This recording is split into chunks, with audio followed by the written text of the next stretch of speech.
Chapter 1. A Moorland Death. The first killing went well. Perfectly, in fact. Though I always knew it would. I had planned it well. Arrangements, organisation, these are things I'm good at. Now, I've discovered I'm good at killing too. At 6 o'clock in the morning, I turned the car left off the road towards Tan Hill. The highest pub in England is at Tan Hill. But there's just the pub there, nothing else. No houses, no other buildings. The nearest village is 8 kilometres away. The nearest shop, 12 kilometres. This is wild, treeless country. There would be amazing views later, when the sun got up, but I wasn't interested in them. I continued along a dirt road across moorland, stopping only when the car could no longer be seen from the road. Not that there was ever much traffic here. I got out and stretched, enjoying the sharp cold of the early autumn air. To make myself less noticeable against the dull green grasses of the countryside around me, I was wearing hiking clothes and boots of a similar greeny colour. I took an old brown backpack off the back seat of the car and checked inside. There was a map, a bottle of water, gloves, binoculars, and some sandwiches. I took out the gloves and put them on. I also had a handheld GPS. There were no paths where I was going. In more ways than one, I was making my way into the unknown. It was a journey of discovery, one that I had promised myself for some time. It took me 2 hours to walk across the wild moorland to where I wanted to be. 2 hours that seemed like no time at all. Excitement and nervousness were building up inside me in equal measure. In my mind, I was going through the different possibilities of what might happen, yet I knew I would be successful. Finally, I arrived at the place I had chosen. There was an old, long empty house beside a dirty brown stream which laughed its way down the side of the hill. The house was roofless, and one wall was falling down. There were piles of old stones lying around. I found a stone that felt comfortable in my right hand, heavy and with sharp edges. Later, I would use it. A path turned this way and that up the hillside, past the house and over a wooden bridge across the stream. The path is well known to walkers, though not especially popular. The chances of a single walker taking advantage of this bright autumn morning were good, but there was unlikely to be a whole crowd of them. Then later, when the body was found, the police would think the killer had come along the same path as the walker, rather than over the pathless moorland. They would start searching in the wrong places. I had chosen well. I took off my gloves, got my binoculars and a sandwich out of my backpack, and sat down on a large stone to wait. From where I was, I would be able to see anyone coming from a long way away, but they would have difficulty seeing me. I had hardly finished my sandwich when a man appeared in the distance, walking in my direction.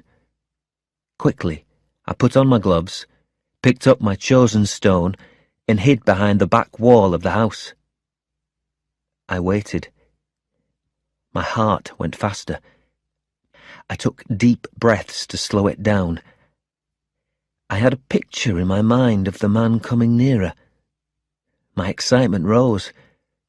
My nervousness disappeared. I heard the sound of footsteps on the dirt path. Coming near. Nearer. I raised my stone. This was the moment of truth. And then it was done. The man lay on his side on the ground by my feet. His longish grey hair had fallen over his face. His eyes were closed, but there was movement under the eyelids. I took off my left glove and felt the side of his neck. He wasn't dead, just unconscious. I looked at him. This was the moment I wanted to experience, the moment I had promised myself. I hit him again, hard, driving the edge of the stone deep into the side of his head through the bone. And then he was completely still. I looked down at the man. 1,000 different feelings fought for my attention. I had done it. I felt high, drunk, untouchable. I felt brilliant, strong, undefeatable. I was alive. I threw the stone far away. Let the police find it, I thought. They would learn nothing from it. Then I took a playing card out of my jacket pocket, found the dead man's wallet in his jacket, and put the card inside. I put the wallet back where I had found it. A moment later, I picked up my backpack and started back to my car. This is just the beginning. I can show them. I can show them they are wrong. I can show them what I'm really made of. It was 4 o'clock in the afternoon when Detective Inspector Charles Neville got out of a dark blue police Land Rover in the middle of the cold North Yorkshire moorland near Surrender Bridge. The emergency call reporting a dead body had come in an hour or so earlier. The first police officers had arrived at the scene 20 minutes later and established that the death wasn't natural. Neville had immediately been called out. It was his day off, and he had been out with his wife. Shopping for a new kitchen for his home suddenly seemed far less important. As Neville got out of the vehicle, a young woman with short dark hair came over to him. It was his sergeant, Helen Scott. "I got here a few minutes ago," said Scott. "The body's over there behind that building." She waved a hand in the direction of an old roofless building that had half fallen down. Neville could see that black and yellow scene of crime tape had already been put around the building and also round a largish area of moorland. 3 other Land Rovers and a couple of other off-road vehicles were parked near the building. As Neville walked with Scott towards the building, he looked up at the sky. Thick, dark cloud was beginning to blow in from the west. "Yorkshire weather," he said bad-temperedly, pointing at the sky. "Let's hope the rain keeps away until we're finished here." Neville was from the south-east. Although he'd lived in Yorkshire for the last 10 years, he still hadn't got used to the weather. When the sun was out, it was indeed a special place, but it wasn't uncommon to experience all 4 seasons in one day. "Yes," agreed Scott. Around the corner of the building, they found Kay Harding, the police doctor, bending over the body of a middle-aged man dressed in hiking clothes and boots. He still had a backpack on.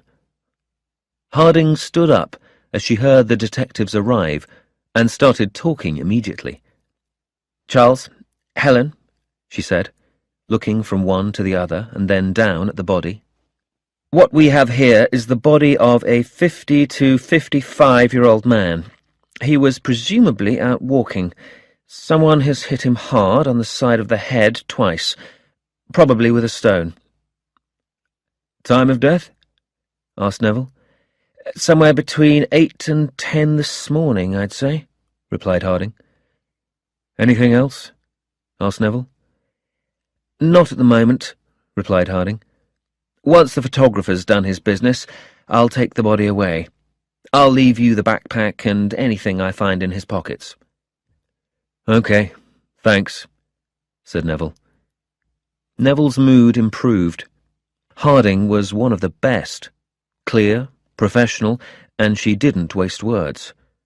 He liked that. He looked at the sky again, and then at his watch. They would have to hurry. He turned to Scott. "We'll have enough daylight," he said, "but God knows how long the rain will hold off. Get this area searched, as much as you can and as carefully as you can. We're obviously looking for anything that might be useful, but we're especially looking for the stone that killed him." "Right," answered Scott. "Who found the body?" asked Neville. "A local couple," answered Scott. "They're in the green Land Rover over there."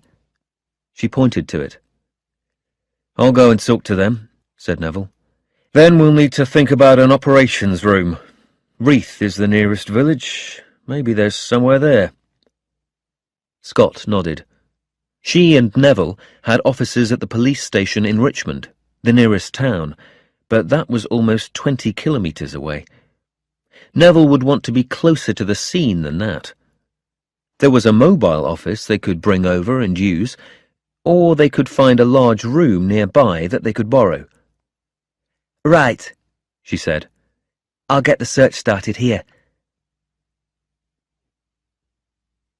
At 8 o'clock the following morning, Neville and Scott and a team of 15 officers met in Reeth Memorial Hall, their new operations room. This large, empty room was normally used for anything from children's playgroups to concerts to band practice.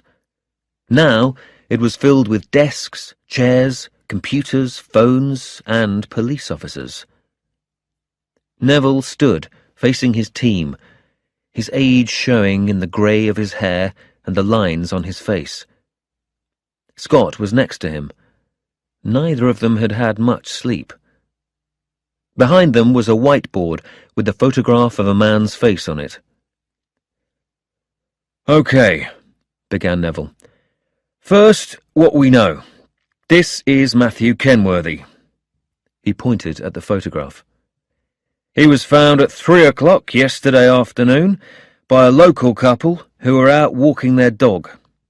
He died sometime yesterday morning between 8 and 10. Someone hit him on the side of the head twice with a stone.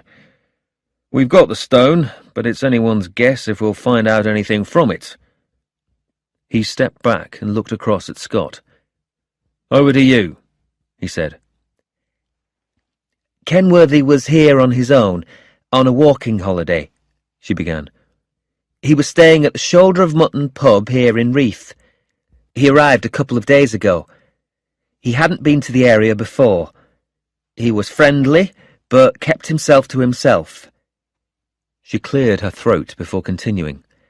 "Yesterday morning he went off in his car, intending to walk an 8-kilometre path that goes in a circle from Surrender Bridge. We found his car near the bridge." Scott then pointed to a number of plastic bags on the table beside her. "We've been through the things in his room. There's nothing of interest there.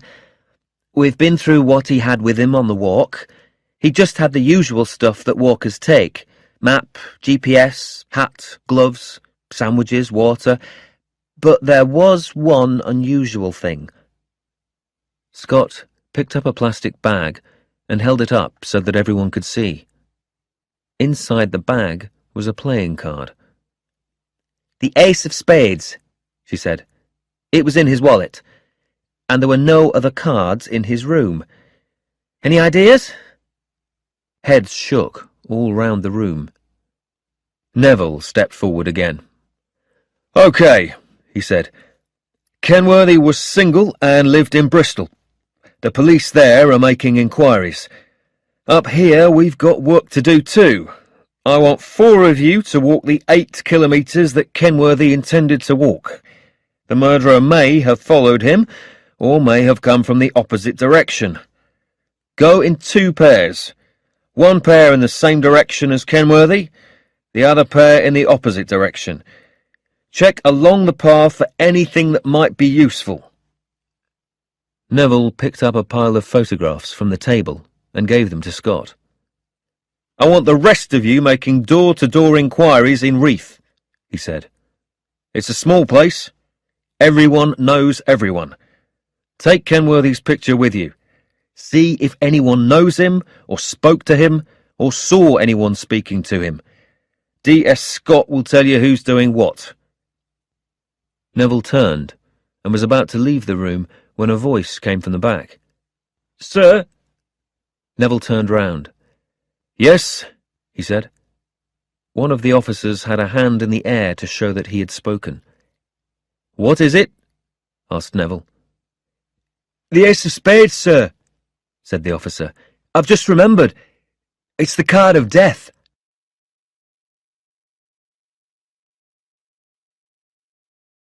Chapter 2. A serial killer?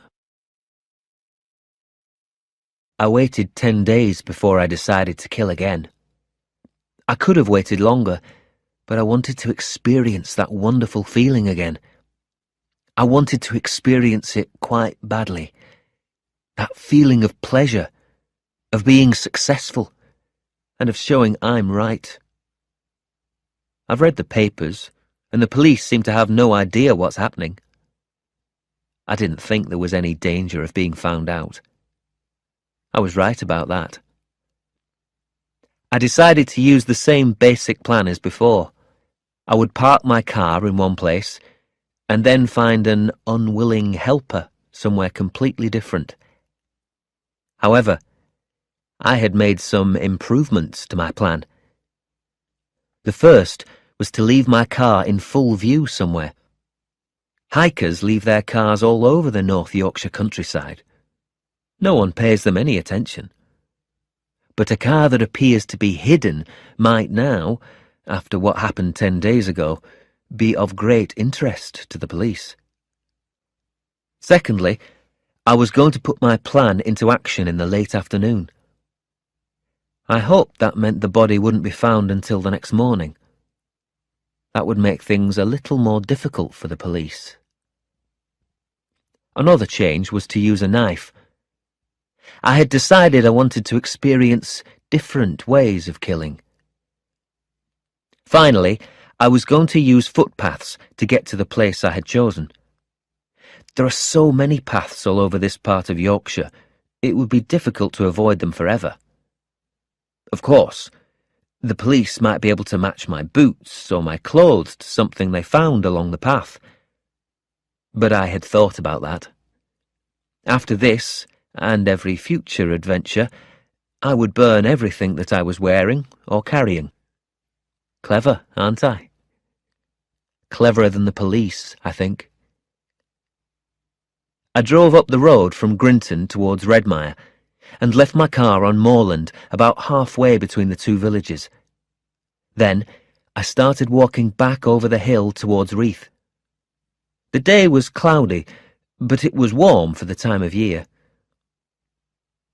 The countryside in the Yorkshire Dales is very beautiful.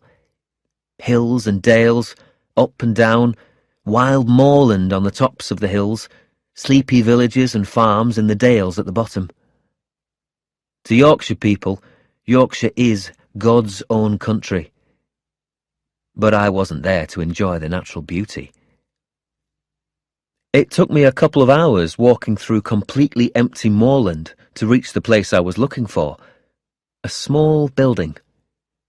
Normally empty, it was sometimes used by groups of people out shooting birds, but not today. It was right beside one of the main paths in the area, with wonderful long views each way up and down the valley. I took my knife and a map out of my backpack and sat down behind the building to wait. There was always a chance that this late in the day nobody would walk past me. However, that was a chance I was prepared to take. After about half an hour, I saw a man and a woman in the distance, but they turned off before they reached me and walked down the hill to the river at the bottom. That was lucky. because it might have been difficult to kill both of them. I was saving a double killing for the time when I would use a gun. Shortly after that, I noticed a woman on her own coming from the opposite direction. It soon became clear she was going to come right past me. This time, I felt very calm. I knew what to do. Time seemed to move more slowly. As the woman walked towards the building, I prepared myself and began to look forward to what I was going to do.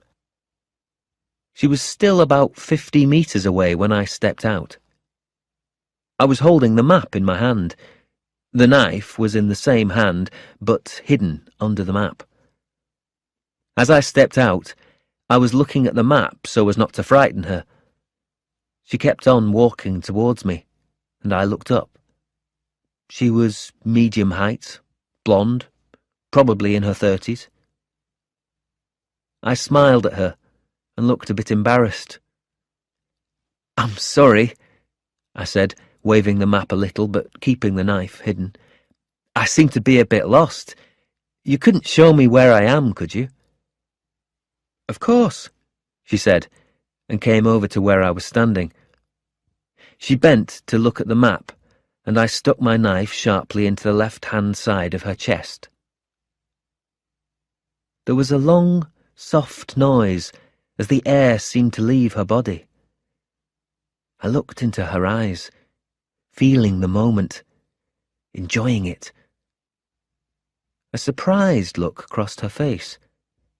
She tried to speak, but couldn't. I let go of the knife as she fell to her knees, then onto her side. Her eyes closed, and she was dead. I stood still for a moment, looking down at her. I had done it again. I felt wonderful, godlike. This was better than sex. Quickly, I bent down and pulled the knife out of her chest. I cleaned it on the outside of her jacket, then put it in my backpack. I took out a playing card from my pocket and put it in one of her pockets, just so that the police would know who had done it. Then, I started the 2-hour walk back to my car.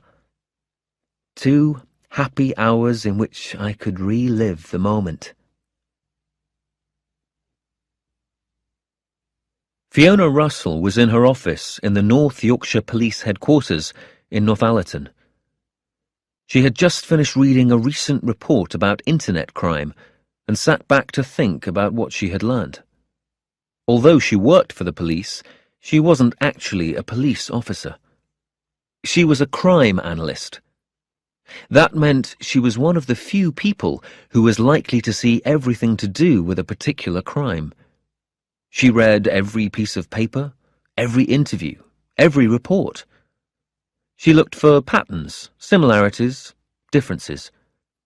She reported her findings to the senior officer in the investigation, and she would make suggestions about what else needed to be done or what further information might be useful. Just as she sat back, her phone rang. "Russell," she said, picking up the phone immediately. "This is Detective Inspector Neville, North Yorkshire Police," said the voice, coming straight to the point. "I'm looking for an analyst with experience of serial killers. Your boss tells me you're the person to speak to." Russell felt the hairs on the back of her neck stand up. She had worked on 2 serial killer investigations before. At the end of each, she had been exhausted. Each investigation had been a race against time, a race to stop the killer murdering yet more people. Each investigation had demanded long, patient hours. Each had stretched her mind more than she thought possible. Each had, in its own way, given her a new and different way of looking at pain and suffering. But each had brought its own excitement and professional pleasure. "I guess so," replied Russell. "Good," said Neville. At the moment, we've only got 2 murders, so if we're going by the rules, this person isn't yet a serial killer. Russell knew that for a killer to become serial, the rule was 3 or more. But I don't want to wait for number 3, continued Neville. There's no doubt in my mind there will be a 3rd one, and more if we don't find him. You'll understand why when you see what we've got so far. I'd like you on the team as soon as possible. Russell noticed Neville's use of him. There had been female serial killers, but mostly they were men. "Okay," answered Russell. "Where are you?" "Reeth, Swaledale," replied Neville. Russell looked at her watch.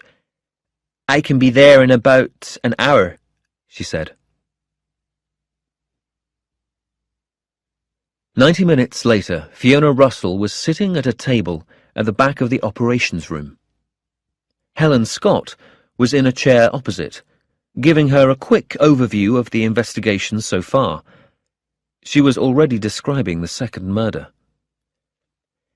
"The body was found early this morning on the hillside just outside Reeth," she said. "I'll show you where on the map in a moment. It was a 32-year-old woman, Sheila McFadden. She lived in Richmond. She was a nurse. She worked nights at the local hospital and often came over here during the day to go walking. She was divorced. Her ex-husband lives locally, but they seem to have got on well enough. He says he was at home at the time she was murdered, on his own. It seems unlikely he's our man, but we're checking him out anyway, just to be on the safe side. She didn't have a boyfriend, at least not that anyone knows about. She had a lot of friends. Everyone speaks well of her." She held her hands out, as if to show the hopelessness of the situation.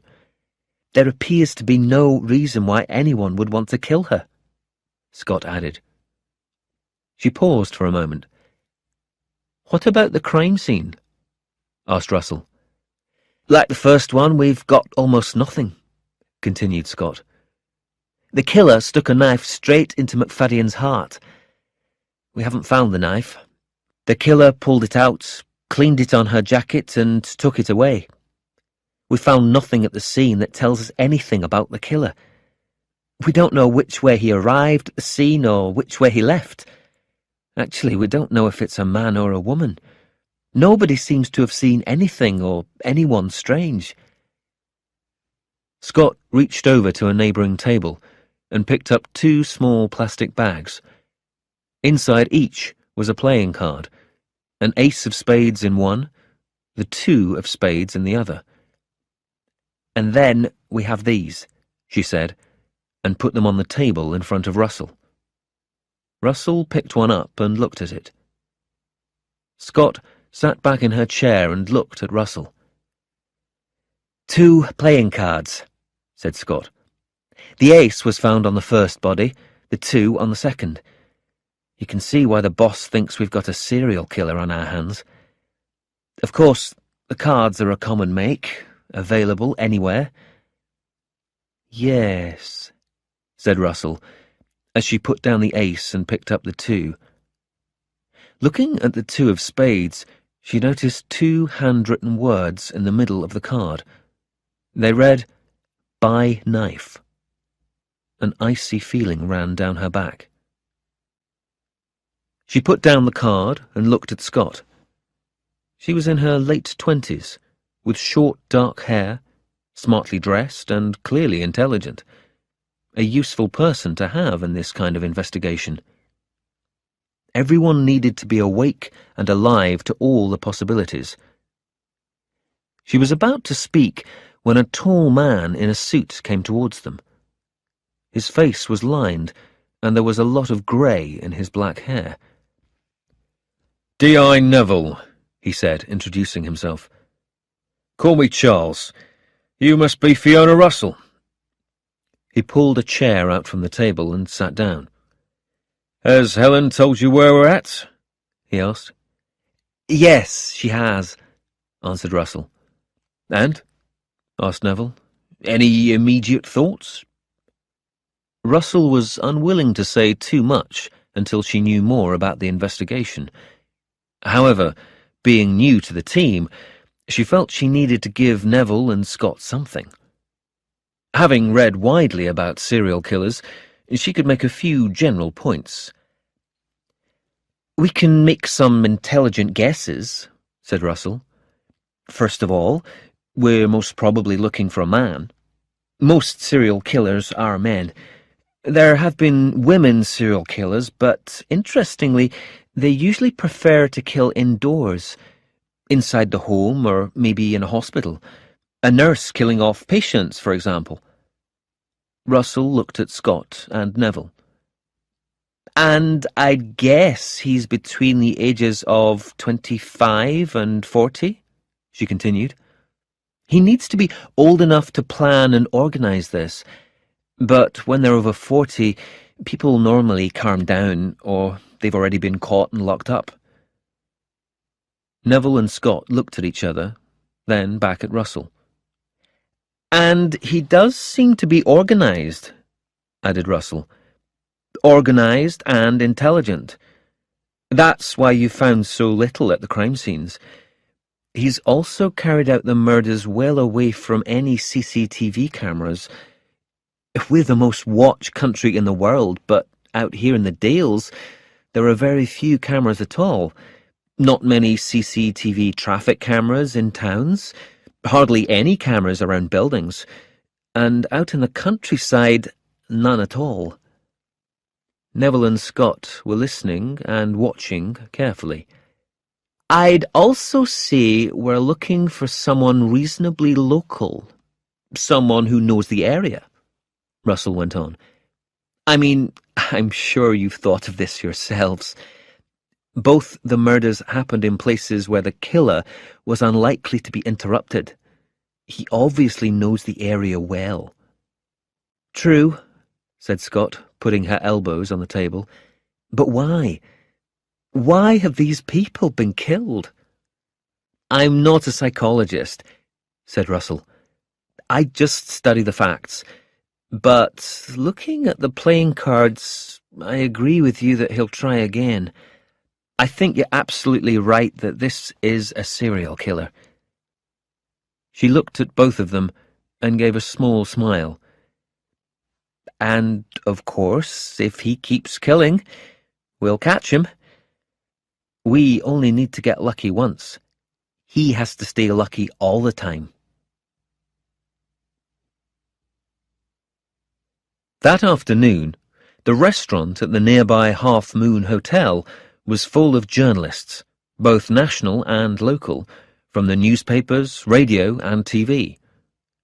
Charles Neville, standing and facing the room, had explained the latest developments, the finding of the second body, and how the investigation was moving forward. He didn't much like talking to journalists. In fact, he didn't much like journalists. But he knew that there were times when they could help investigations. He had given a short report to keep them happy, but said nothing about the playing cards. It was usual for the police to keep back some information. This unreported information was often useful later. Now, he was preparing to answer questions. With 2 dead bodies and no idea who the killer might be, he wasn't expecting an easy time. He could see Scott at the back of the room, standing and watching. She smiled at him to let him know she was there if he needed her. He nodded his thanks. "I've just time for a few questions," said Neville, looking around the room. A few people asked for more information about where the bodies had been found. Someone else asked some questions about the dead man and woman. Then a woman at the front spoke. "Gemma Taylor, Radio Yorkshire," she said. "There have been 2 murders so far. Do you think this is the work of a serial killer?" Neville took a breath before answering. "As you know, the 2 people were killed in very different ways," he said. "However, we're obviously keeping an open mind on this question. A man near the back raised a hand. "Jonathan Green, London Evening Post. Isn't it true that a playing card was found at each crime scene? Wouldn't that suggest the same killer for both crimes?" The room had been reasonably quiet, but now there was complete silence. This was new information. Neville's neck started to turn red. Scott could see that he was holding back his anger. Neville caught Scott's attention at the back of the room. She knew what he wanted and nodded at him. "I'm afraid I can't discuss exactly what was and wasn't found at the crime scenes," said Neville. But Green wasn't giving up so easily. "Surely playing cards found at each crime scene would suggest the same killer," said Green. "Possibly even a serial killer." Suddenly, all the journalists started talking to each other. Two left the room, walking past Scott, taking phones from their pockets as they went. "This second investigation is less than a day old. We don't yet have a clear idea of how everything at the crime scene might be important," said Neville. He looked at his watch. "And now, ladies and gentlemen, I'm afraid that's all I have time for." He looked at Scott and nodded, then left the room quickly. There was a lot of noise as the journalists stood up and started to leave. When Jonathan Green stood up, Scott noticed he was short, rather fat, with thinning light brown hair and a big nose. Not attractive. As he walked past her, she turned and walked along beside him. "Mr. Green," she said, "I'm Detective Sergeant Scott. I'd like to have a word with you."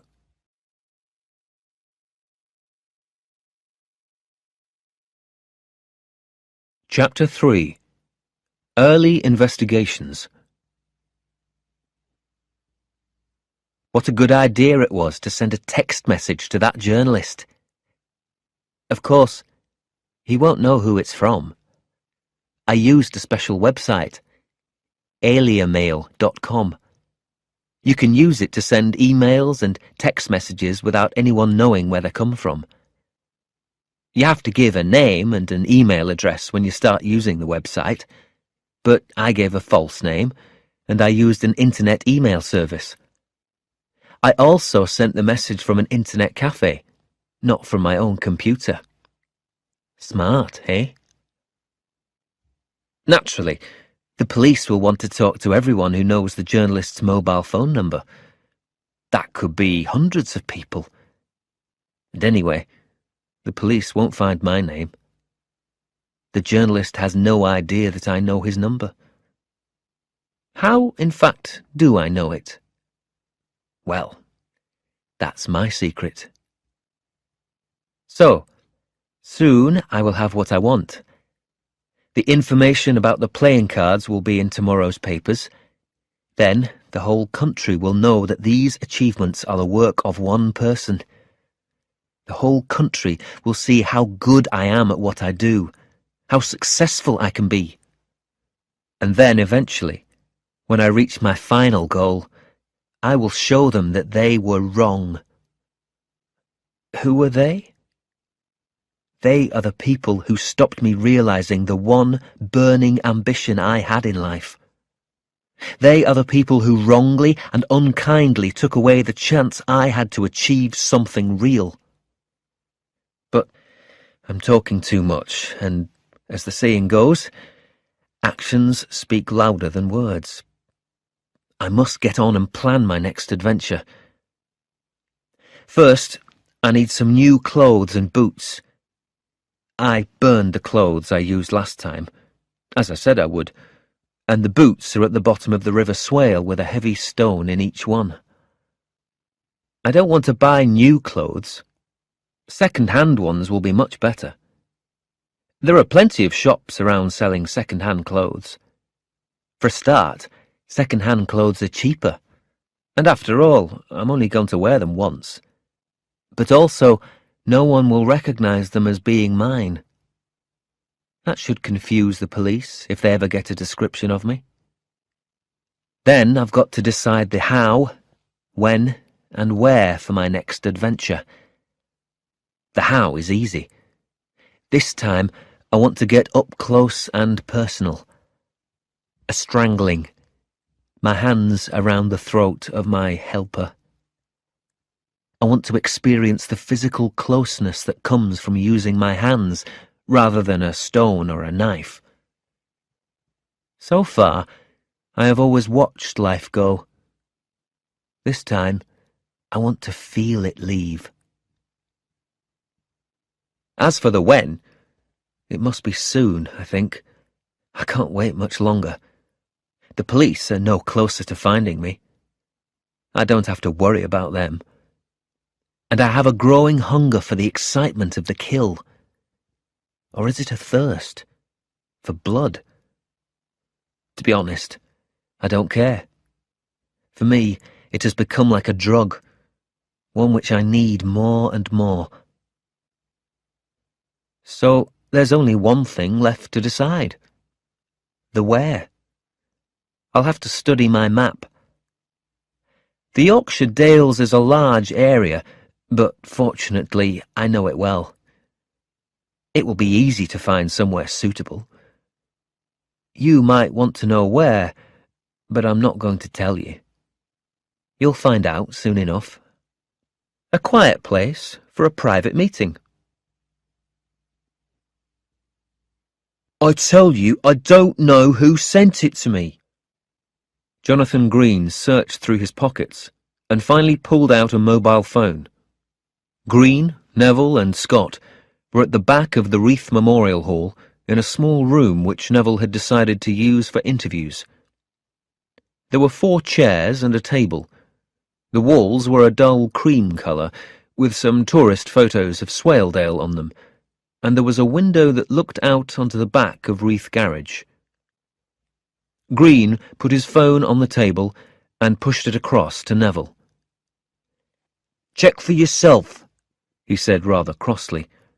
"There's no sender's number." Neville pushed the phone towards Scott. She picked it up, opened it, and started pressing buttons. "You didn't think it might be a good idea to come and talk to me, the senior officer, about it?" Neville's face was still red with anger, and there was a sharp edge to his voice. "Come on, Inspector," replied Green.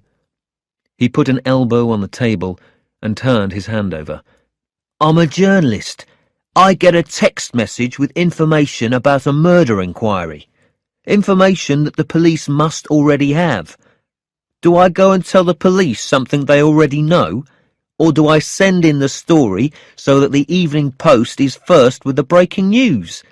Come on, Inspector, get real." "Don't tell me to get real," exploded Neville. His fist hit the table hard. His face grew darker. "This is a murder investigation." Neville spoke slowly, his voice low and angry, his eyes locked on to Green's. "You have what could be, in fact probably is, a message directly from the murderer. You have no idea how important that might be to the investigation. It might lead us straight to the murderer. It might help us save a life, lives even. And yet you don't think that the first thing you should do is bring it to the attention of the police. No, Mr. Green, you get real. Keeping information from the police is a crime, and you know it." Neville stopped speaking, but continued to stare at Green. There was silence in the room. Eventually, Green looked away, embarrassed, even a little shaken by Neville's anger. Scott looked up for a moment, and then continued to examine the phone. "He's right," she said to Neville. "There's no sender number on that message." "How easy is it to get your number?" asked Neville. "How many people have it?" "Not that many," replied Green, looking happier now that the questioning had moved on to easier ground. "Probably just the people in my phone book. I don't give my number out to that many people, and the newspaper won't give it out. Neville looked at Scott. We'll want that phone then, he said. Make sure you give Mr. Green a receipt for it and get someone to check everyone in his phone book. But hey, you can't do that, said Green. I need my phone. Tough, said Neville, turning back to Green. It's part of a murder inquiry. Now get out. You're lucky not to be spending the night in jail. And next time, if there is a next time, make sure you do the right thing. Green stood up slowly and, shaking his head, left the room. As the door closed, Neville looked at Scott. Check him out too, said Neville. And actually, do it yourself. I want someone experienced on it. I want to know how long he's been a journalist, if he's any good, how long he's been at the London Evening Post. Everything. I want to know why the murderer chose to give the information to him. If, in fact, he did. Scott looked up sharply. You don't think he's... she began. Probably not, replied Neville, but it doesn't hurt to be careful. Late afternoon the following day, with the second murder less than 48 hours old, Russell was called into the interview room to talk to Neville and Scott. A lot of noise was coming through from the main hall. Officers were making phone calls, asking questions, checking information, writing reports. Neville closed the door and the noise level dropped. Right, he said, pulling out a chair and sitting down heavily. Fiona, you've been here 24 hours now. And you've been through everything. What can you tell us? Russell sat down. Scott took out a notebook and kept it in her hand. Russell had a pile of papers, which she put on the table. Well, I don't want to raise your hopes too much, began Russell, but there is a line of inquiry that might be useful, though might is the important word here. Go on, said Neville. The Bristol police have been very helpful, continued Russell. They've searched Kenworthy's house, spoken to a lot of his friends and to his employers. Kenworthy worked at one of the universities in Bristol. He was a lecturer in medicine at Avon University. And Sheila McFadden was a nurse, said Scott. Exactly, replied Russell. But there's more. She actually did her nursing training at Avon University. So she could have known Matthew Kenworthy, said Neville. Well, yes. Russell sounded unsure. But, asked Neville. Like I said, Russell went on, I don't want to raise your hopes. Sheila McFadden was at university 12, 15 years ago. I don't yet know if Kenworthy was there then. He lectured in medicine, she studied nursing.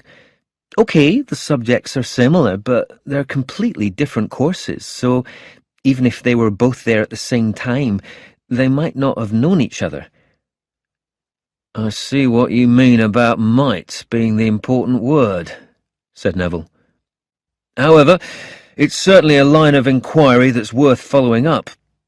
Right, replied Russell. I've emailed the Bristol police a list of questions that they can find answers to there. First thing tomorrow morning, I'll have another list of questions that your officers can follow up here. Good, said Neville. Anything else? Not really, replied Russell. As I said yesterday, the killer is organised and intelligent. He's left us very little so far. What about McFadden's ex-husband? Asked Scott. Is there any chance it could be him? He kills someone else first, then his ex-wife, then a third person maybe, so it looks like a serial killing, but actually all he wants to do is get rid of his ex. An unpleasant thought, said Neville. The smallest of smiles came and went in his eyes. But one that's certainly worth considering. Why don't you look into that possibility? OK, replied Scott, and wrote in her notebook. Neville sat back in his chair. Now then, he said, still looking at Scott.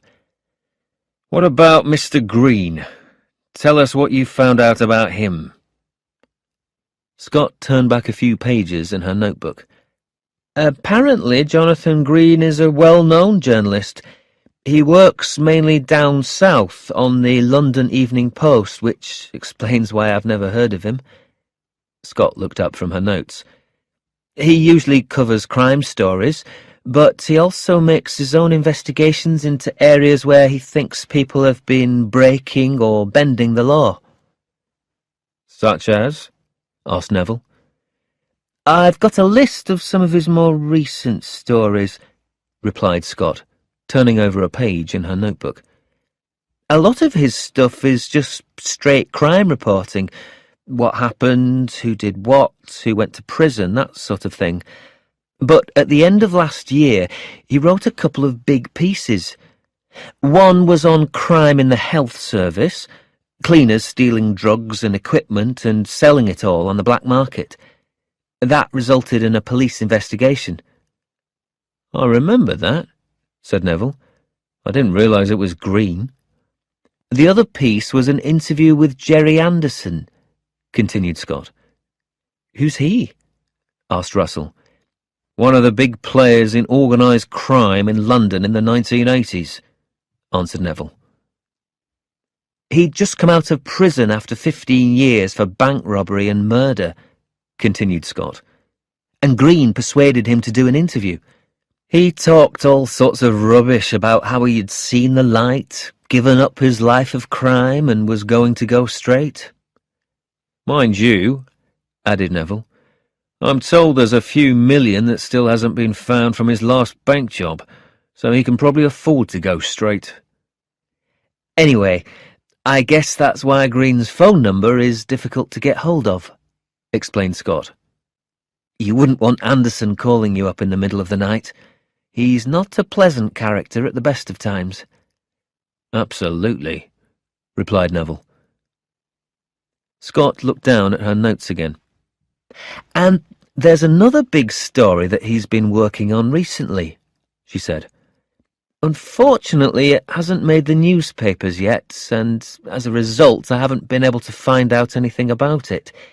He was away for a couple of weeks at the beginning of the year working on something, but, well, the people I spoke to either didn't know or didn't want to tell me. I think you should investigate that further, suggested Russell. It might be worth finding out if that's why he's really up here. I mean, it seems odd for a journalist from a London evening newspaper to be here. He might have come because of the text message, said Scott. I don't think so, replied Russell. She looked through some of the papers on the table in front of her. No, she continued, he only received the message a couple of hours before Charles spoke to the journalists. I made a note of the time. Well, I agree with Fiona, said Neville. You need to find out more about this story of Green's. Just then, there was a knock. A woman with short blonde hair opened the door and looked into the room. Sorry to interrupt, sir, she said to Neville. Another body's been found. An oldish man, on the Harkerside Road, near Scabberworth Bridge. There was a 3 of spades in his hand.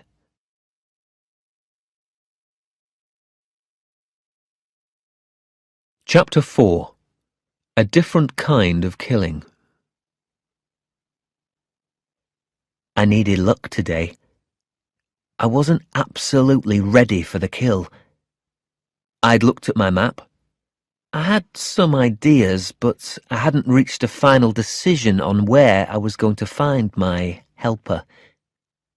Then he found me. I knew him, of course. He lived near me. I'd seen him around and chatted to him before. I passed him on the street near his house in the middle of the afternoon and said hello. He invited me in for a cup of tea, and I accepted. As soon as we stepped into his house, I knew he was the one. Something in the air seemed different. He was an ex-policeman, and he knew something. I was sure of it. I experienced an unusual feeling, partly a warning, partly a call to action. He turned and started to speak. Immediately, I knew what I had to do. He looked in good shape for someone in his early 60s. But I'm young, strong and healthy, and I had the element of surprise on my side. To delay would allow the tiniest possibility of watching my dream die. I couldn't let that happen. My hands flew forward round his neck. My thumbs pressed hard down on his throat, stopping him breathing. His eyes opened wide and filled with fear as he realized what I was doing. He fought back. He tried to pull my hands away from his throat, but I was too strong. He hit at my arms, but he was already becoming weak. He reached for my eyes with his fingernails, a last, hopeless attempt to save himself. But I was expecting that. My head shot forward through his hands, my forehead hitting him square on the nose. There was the sickening noise of breaking bone. His hands fell weakly down to his sides, as his face started to turn a kind of bluish purple. A few drops of blood from his nose covered his top lip. His tongue came out. His body became a dead weight in my hands.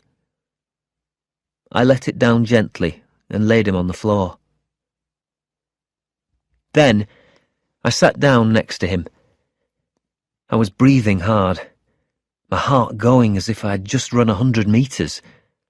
I could feel the sweat on my face and the fear in my heart. Fear? Or was it excitement? I took some deep breaths and began to feel calmer. I looked at him. I felt his neck. He was definitely dead. But I couldn't enjoy the moment as I had hoped. I had a decision to make. I could leave the body here, or I could take it into the countryside, where the other bodies had been found. I looked round. There was only a little blood.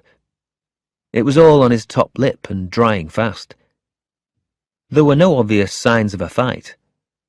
Nothing to show that I had been there. But I'm a planner, a careful planner. I knew that the more I planned, the luckier I would be. So, I decided to take the body to the countryside. Sure, the police would realize that the body had been moved. I had watched enough crime shows on TV to know that. But they wouldn't know where the body had been moved from. And that might be important. There might be just some little thing in this room, skin, hair, clothing, that could lead the police to me. But not if they didn't look. It was a good plan. I felt a wave of pleasure wash over me. I let myself out of the back door and started to walk home. I would need to steal a car. I obviously couldn't use my car for this. I'd also need a blanket to cover the body in the back of the car, and the 3 of spades. Helen Scott pulled the police Land Rover onto the grass at the side of the road, a few 100 meters from Scabberwath Bridge. On the left-hand side of the road was a dry stone wall, with fields the other side going down to the river at the bottom of the dale. On the right was grass, moorland, and some low bushes with yellow flowers. Sheep were wandering freely over the moorland, as they often do at this time of year. It was early evening, not yet dark, and a light rain was falling. Scott and Neville got out of the Land Rover and climbed to a group of people standing further up the hillside. Kay Harding, the police doctor, was on her knees examining a man's body. He was lying on his stomach, his head turned away, looking up the hillside. Harding stood up as Neville and Scott arrived. "One of us," she said, looking at Neville. Neville's eyes asked the question. "Brian Barningham," said Harding. "He was an inspector in Labour. He stopped work last year just after his 60th birthday and moved to Richmond." "God!" Neville shook his head in disbelief. "I know. I was there at his leaving party. I knew him quite well." Harding bent down to look at the body again. "I'm afraid it's not pretty to look at," she said. "He was strangled. He was also hit in the face about the time he died." "Is it the same?" began Scott. "Yes," replied Harding, straightening up and passing a plastic bag to Neville. Inside it was a playing card, the 3 of spades, and across the middle of the card were the words, "By hand." Neville passed it to Scott, who looked at it and gave it back to Harding. "But there is a difference," said Harding, bending down again for another look. "The body's been moved." "Killed here and just moved?" asked Scott. "Or killed somewhere else and brought here?" "Oh, killed somewhere else and brought here," answered Harding. "I mean, he's lying on his front now, but after death I'd say he spent a short time on his back and then longer on his side." Neville looked at the moorland round about, then down at the roadside. "Get some scene of crime tape," he said, turning to Scott. "I want it 20 metres each side of the body, down to the road. No one else can walk there until that area's been searched." "Right," replied Scott, nodding at a couple of the officers in the group to do what Neville wanted. "And I mean searched," continued Neville. "Carefully. I want officers on their hands and knees. The killer must have come by car, so look for tyre marks by the side of the road too." "OK," answered Scott. "Who found the body?" asked Neville. "A local farmer," replied Harding. "First farm on the left, that way." She pointed down the road to her right. "He had to get back, said something about his sheep." "OK," said Neville. "We'll talk to him." "Time of death?" asked Scott. "Some time this afternoon," said Harding. 3 or 4, maybe. It was quite a warm afternoon before the rain came, so it's not easy to be exact." "OK, thanks, Kay," said Neville. "He's all yours." "He was divorced," said Neville, looking at Scott. "But I guess someone ought to tell his ex. I'll go and do that. I know where she lives. You look after things here and talk to the farmer who found the body. I'll meet you back in Reeth in an hour or so."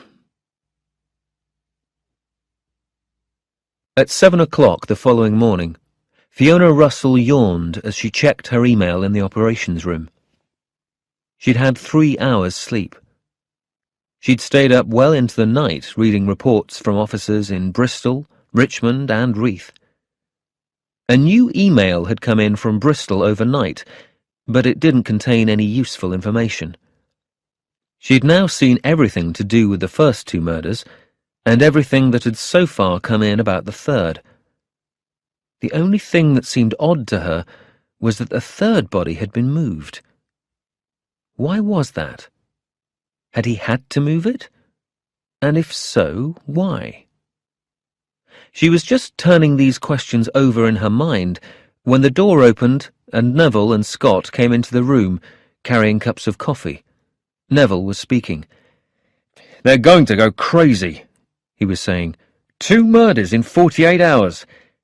He looked at Russell. "Journalists," he explained, with feeling. "As if we didn't have better things to do than talk to them. We have work to do." Neville walked through to the interview room and put his coffee on the table. "The killer's made a mistake," he said, changing the subject. "I'm sure of it. He's made a mistake and we've got to make the most of it." He looked at Russell. "What do you think about it, Fiona?" Neville asked. "Moving the body, I mean." Russell joined them and they all sat down. "It is strange," she replied. She thought for a minute and then looked at Neville. "Up until now, we haven't looked at any CCTV film, have we?" she asked. "There are no CCTV cameras where the bodies were found," replied Neville. "We've got no idea what to look for or where." "We might have now," said Russell. "What do you mean?" asked Neville. "Well, we now know Barningham was killed sometime soon after 3 o'clock, and his body was found at about 6:30. She put a finger to her lips as she continued to think her idea through. "Our killer might live in one of the villages in Swaledale or Arkengarthdale or Wensleydale even. But equally he might live in one of the nearby towns, where there are CCTV cameras," said Scott. "Good thinking," said Neville. He looked at Scott. "Get going, Helen. We want all CCTV film from the roads leading out here from both Richmond and Leyburn." "And Catterick?" asked Scott. "Yes," replied Neville, "and maybe Barnard Castle too. Also, get someone to keep those journalists off our backs. I'll talk to them later this afternoon if I've got time." Scott got up and left the room. "Any news from Bristol?" asked Neville, turning to Russell. "It's still possible that Kenworthy and McFadden knew each other," answered Russell. "We now know they were both at the university at the same time. However, the Bristol police haven't been able to establish that they ever actually met." "OK," said Neville. "Keep on at them. And what about McFadden's husband? Any news on him?" "He's in the clear," replied Russell. "Helen sent some officers round to talk to his neighbours. One of them saw him putting his rubbish out at the time of the murder." "Right," said Neville. "I suppose crossing someone off our list is a kind of move forward." Russell smiled tiredly at Neville as Scott came back into the room. "This latest murder does raise a few questions," said Russell. "The first is, why did he move the body this time? Also, the fact that Barningham was ex-police, is that important in any way?" Neville and Scott both shook their heads. "No idea," replied Scott. "The other thing," continued Russell, "is why is he doing this? There has to be a reason, even if it only means something to him. Look at the ways he's killed. Hit on the head with a stone, stabbed with a knife, strangled. The first card didn't have any writing on it, but the second and third said by knife and by hand. It's almost as if he's trying out different ways of killing people," said Scott. "Exactly," replied Russell. There was silence for a moment. "Maybe to show that he can," suggested Scott. More silence. "He doesn't seem to be getting pleasure from making people suffer," said Russell. "I mean, some serial killers take ages. They almost play with the people they kill." "So you'd say it's the act of killing that's important to him then, would you?" asked Neville. "Yes, I think so," replied Russell. Later that morning, Scott was walking back from the baker's in Silver Street, after an unsuccessful attempt to buy some cheese sandwiches, when she saw Jonathan Green walk into the Shoulder of Mutton pub. He had a large bag over his shoulder and was wearing a patterned grey shirt and grey trousers. Given his appearance and build, it wasn't a great fashion choice. He looked a bit like a baby elephant. Well, there's always one way to find out what he's doing here, Scott said to herself. She waited a couple of minutes and then walked into the pub after him. Green was sitting in the corner beside a coal fire. There was a glass of beer in front of him, and he was reading the Darlington and Stockton Times. He looked up as Scott came over to his table. "A little light reading?" he said with a smile. "I love local newspapers." From the way he spoke, Scott realized he meant something quite different. "Not good enough for you, the D&S?" asked Scott. "Not in the same class as the Nationals and the London dailies?" "Hey, I was joking," replied Green, looking a little hurt. "Yeah, right," said Scott, not believing him for a moment. Scott pulled out a chair and sat down. "I'd like to ask you a few questions," she said. Green said nothing. Scott looked him straight in the eye. "It would be very helpful if you'd answer them here and now," she said, "rather than make me take you to the operations room to talk to D.I. Neville. I think you'd prefer it too. In the inspector's judgment, journalists are the lowest form of human life. You may have noticed." Green smiled. "Ask away," he said. "I can't promise to answer them all, but I never mind talking to an attractive woman." Scott felt slightly sick at the thought of being chatted up by Green, but she continued. "As you know, we're looking into who could have your mobile number, especially up here in North Yorkshire," she began. "So it would be helpful for us to know why you're here." "Ah," said Green. "We know you didn't come up here to report on the murders," said Scott. "Ah," said Green again. He bit his bottom lip, then smiled and said, "How badly do you want to know?" Scott wasn't sure if this was a real question or a chat-up line. It didn't really matter to her. "How badly do you want to see D.I. Neville?" she asked in reply, looking at Green. Her eyes were stony. Green pushed a hand through what hair he had left. "This is really difficult," he began. "I mean, I don't tell anyone about my stories until—" "Where were you earlier this year?" interrupted Scott. "I understand you were out of the country for a time. Where did you go?" Green paused a moment, then seemed to accept that he would have to answer. "The Middle East," he said. "The Gulf?" asked Scott. "Yes." Scott had a sudden thought. The army. Catterick Garrison was about 20 kilometres from Reeth. There were over 12,000 soldiers there, all of whom had seen active service. "The army?" she said. "Yes," said Green. "You've been talking to soldiers," she said. It wasn't really a question. "Yes," said Green. "We haven't found any soldiers' numbers in your phone book," said Scott. "I told you I don't keep many numbers in my phone book," he answered.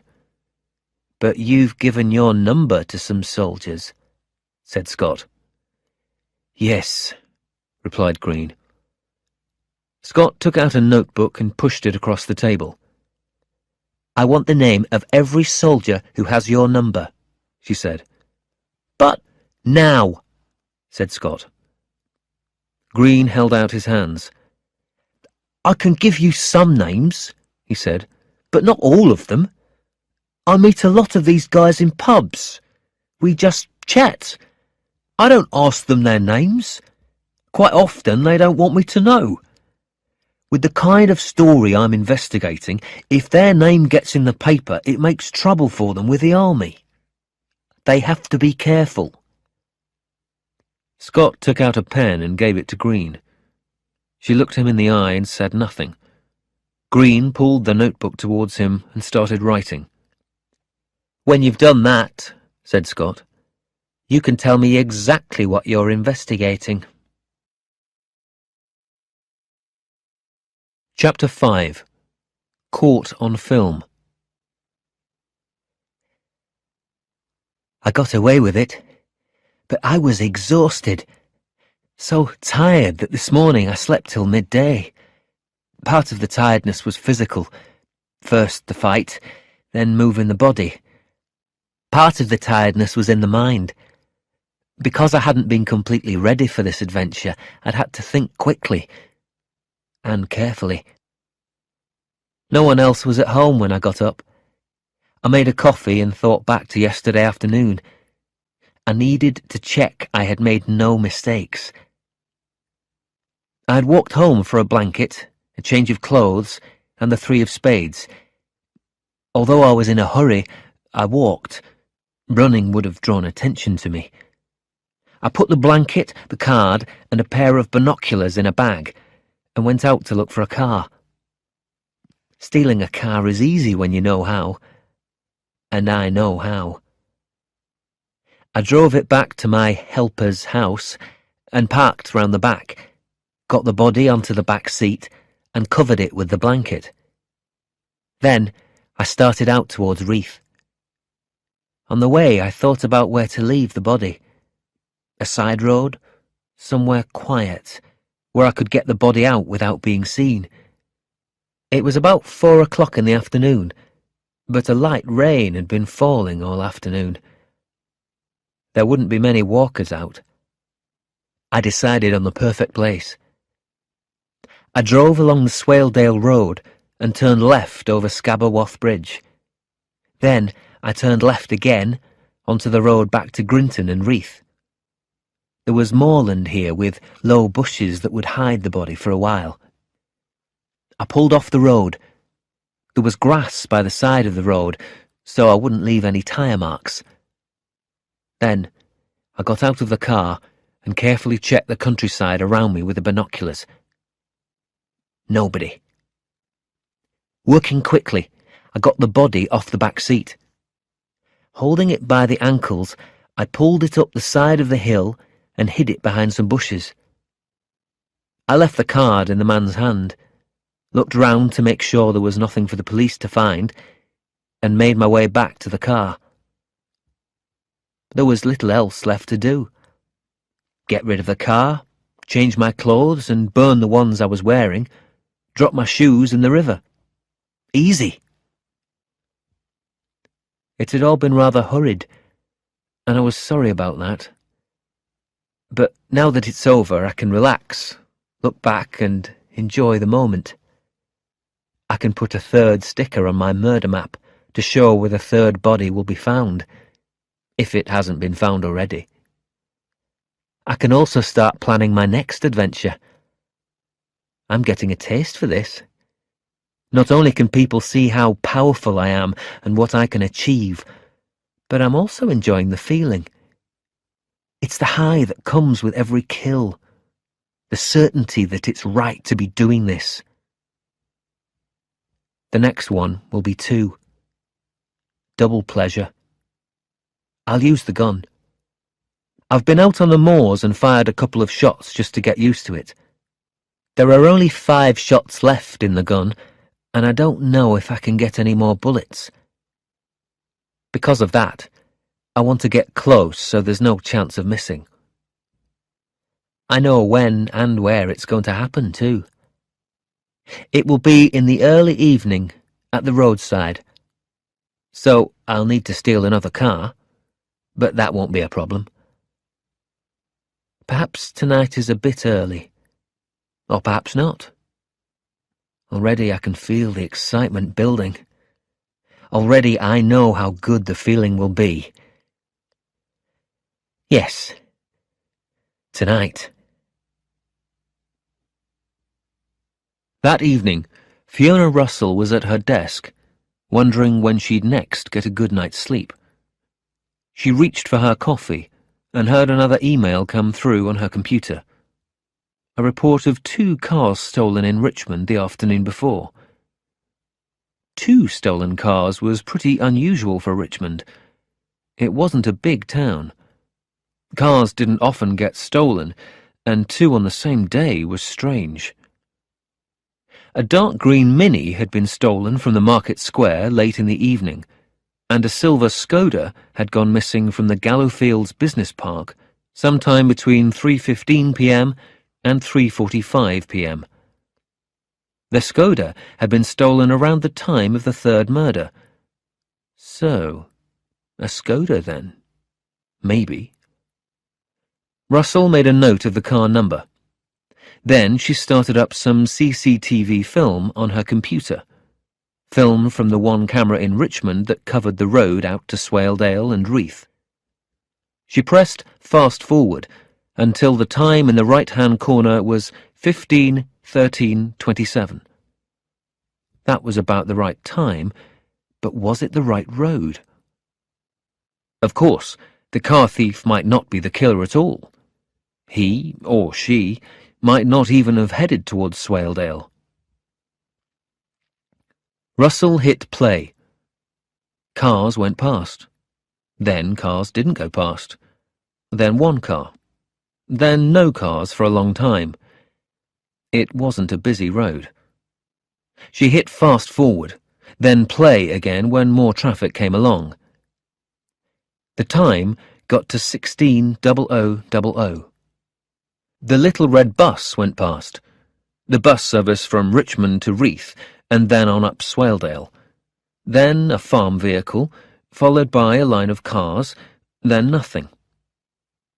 Russell stopped the film and went back. The cars behind the farm vehicle were quite close together.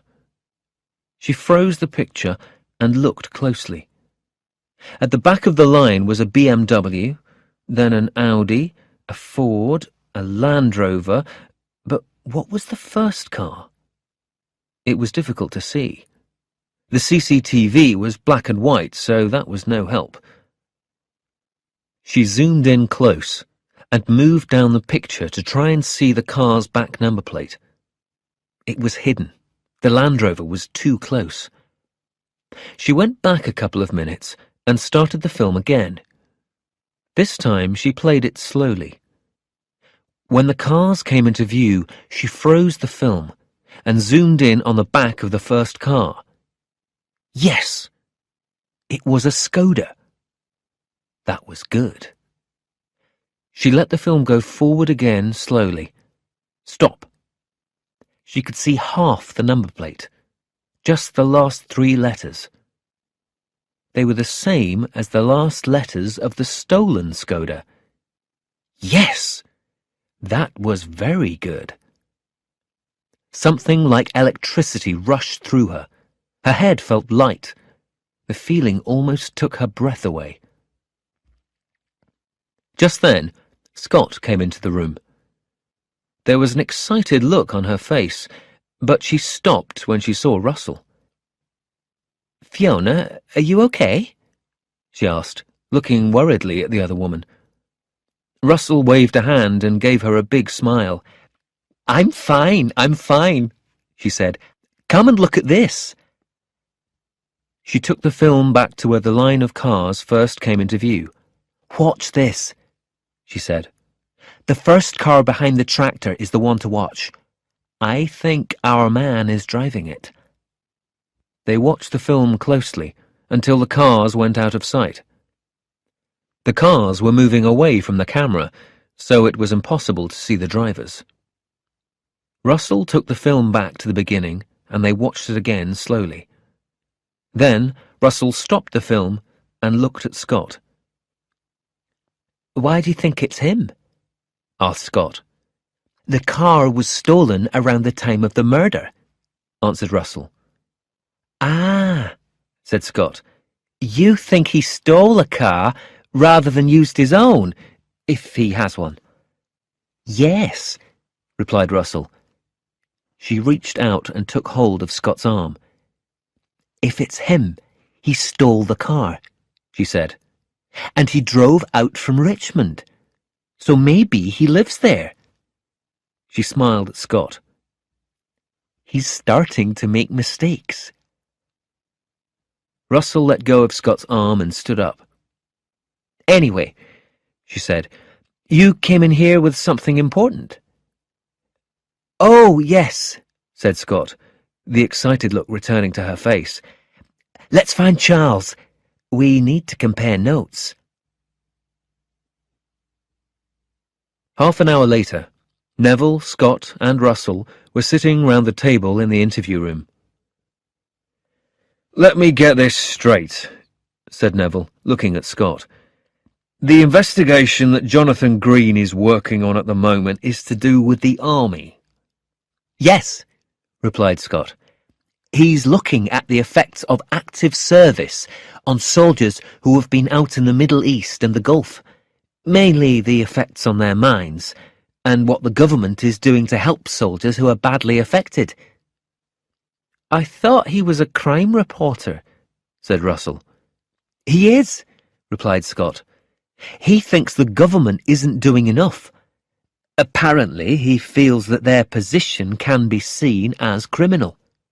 Green's brother was a soldier. He was so badly affected that he had to leave the army. He now never goes out of his house. For Green, this is personal. I see, said Neville. And you think a soldier sent Green the text message about the cards? A soldier that Green gave his number to? That does seem logical, said Russell. I mean, we think the killer lives locally. We think the killer sent the text message. The killer had Green's mobile number, and the only people up here that he has given his mobile number to are soldiers and a few other journalists. And how many soldiers did Green give his number to? Neville asked Scott. That's the problem, replied Scott. He doesn't know. I've got half a dozen names here, but he's talked to lots more. Soldiers are quite happy to talk to him, but because his investigation is unlikely to be popular with the army, they're less happy about giving him their names. Neville looked at Russell. And you think you have the killer on CCTV in a stolen Skoda, leaving Richmond just after the last murder? Yes, replied Russell. I need to see if he comes back the same way later. I might even get to see him, since he'll be facing the camera. But you know how clear CCTV pictures are. I don't expect to be able to tell you what he looks like. She opened her mouth to say something else, but then stopped and thought. Yes, said Neville. As far as I know, said Russell slowly, still thinking her ideas through, no cars were stolen around the days of the first two murders. I'll check that, but I'm pretty sure I'm right. Neville and Scott said nothing. They waited for Russell to finish making her point. That means he must have used his own car to come out here for the first two murders, said Russell. So, more than likely, he's going to be on CCTV in his own car on those days, said Scott, if they still have the film. They don't use videotapes these days, said Russell. Everything's on computer, hard disk, and it's kept for longer, so we should be able to get hold of it. Right, said Neville, making a decision. Fiona, first check the CCTV to see if you've got him coming back into Richmond yesterday. Then look at the film from the same camera for the first two murders. He turned to Scott. Helen, he said, you follow up the army idea. You've got the list of soldiers. Go over to Catterick. Talk to them. Ask questions. See if you can find out who else talked to Green. Take a couple of officers with you. This could be important. Pushing his fingers through his hair, Neville stood up. It'll be good to have something new to tell the journalists tomorrow, he said. I have to say I'm getting sick of seeing my photo on the front page of national newspapers. As Neville, Scott, and Russell were making their way back into the operations room, they heard a woman police officer talking on the phone. "Yes," she said. "Yes, I agree. That's very strange. Well, I'll tell my boss and—" At that moment, she looked round and saw Neville behind her. "Just a moment. My boss is right here. I'll pass you over." Neville raised his eyebrows. "Inspector Atkins from Richmond. Something about a stolen car?" said the officer. Neville took the phone. "DI Neville?" he said. He lifted a hand to tell Scott and Russell to wait. They heard his end of the conversation. "That's right. Yes, I know. We've just been talking about it. Yes, that is strange. Yes, well, I'd like forensics to examine it as soon as possible. We think it may have been used by the killer. Okay, I'll leave it with you. Tell them to ring me as soon as they have anything." Neville gave the phone back to the officer and looked at Scott and Russell. "They found the car in almost exactly the same place it was stolen from," he told them. "Atkins is getting forensics onto it." "Strange to be in the same place," said Scott. Russell looked thoughtful. "I wonder why?" she asked. "What do you mean?" asked Neville. "Why did he put it back in the same place?" she asked. "There must be a reason. It could be close to where he lives, so it was easy to get to, or it could be a long way from where he lives to make life difficult for us." Scott walked over to the door and back, thinking. The others watched her. "The timing," she said. "The timing is important. We know the time of death, soon after 3. By 4 o'clock we've got him on the CCTV camera coming out of Richmond." "Exactly," replied Russell. "He must have stolen the car from somewhere close to the scene of the crime," said Scott. "The car was in the Gallowfields Business Park," said Russell. "Not far from Barningham's house," added Scott. "Which might be the scene of the crime," said Neville, "although we haven't found any signs there." Just then, a phone rang on the other side of the operations room. A police officer answered it, then looked at Neville. "Another one, sir," he said. "In fact, this time there are 2. The room went silent. Russell's eyes opened wide. Neville went across the room and took the phone. After a short conversation, he put the phone down and turned to face the room. "The 4 and 5 of spades. By gun," he said. "He's shot a young couple out by Surrender Bridge." He looked at Scott. "Let's go," he said. "Sir?" asked Russell. She knew they normally used first names, but she was intending to ask for something special. A little extra politeness would be good politics. Neville looked at her. She could see he knew what the question was. She could also see what the answer would be. "Yes," he replied.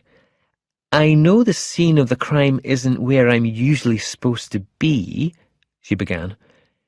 Yes, come on," replied Neville. "Get your coat and come with us, but don't be sick." "I have seen dead bodies before," said Russell.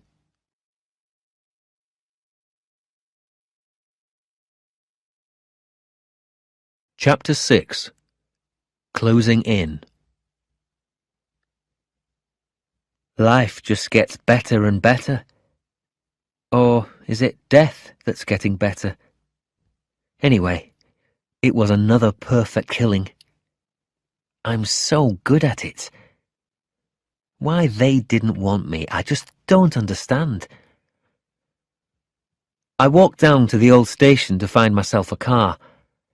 The old railway station is now a cinema, and there's a car park in front of it.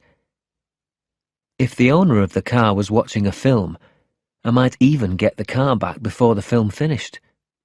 He or she wouldn't even know it had been stolen. It would all depend how the evening went. It was early evening, not dark yet. You might think I was taking chances, stealing cars in broad daylight. But I'm quick. I broke into the car quite easily, put my gun on the floor in front of the passenger seat, and got the car started. Then I drove out towards Reeth and Swaledale. I knew what I was looking for. There are small parking areas beside the road in a number of places in the Dale. I would drive round until I found one with a car parked in it. Maybe an old couple who'd stopped to look at the view, or some young lovers having a kiss and a cuddle. It's all the same to me. I just want to show what I can do. I got to Reeth first.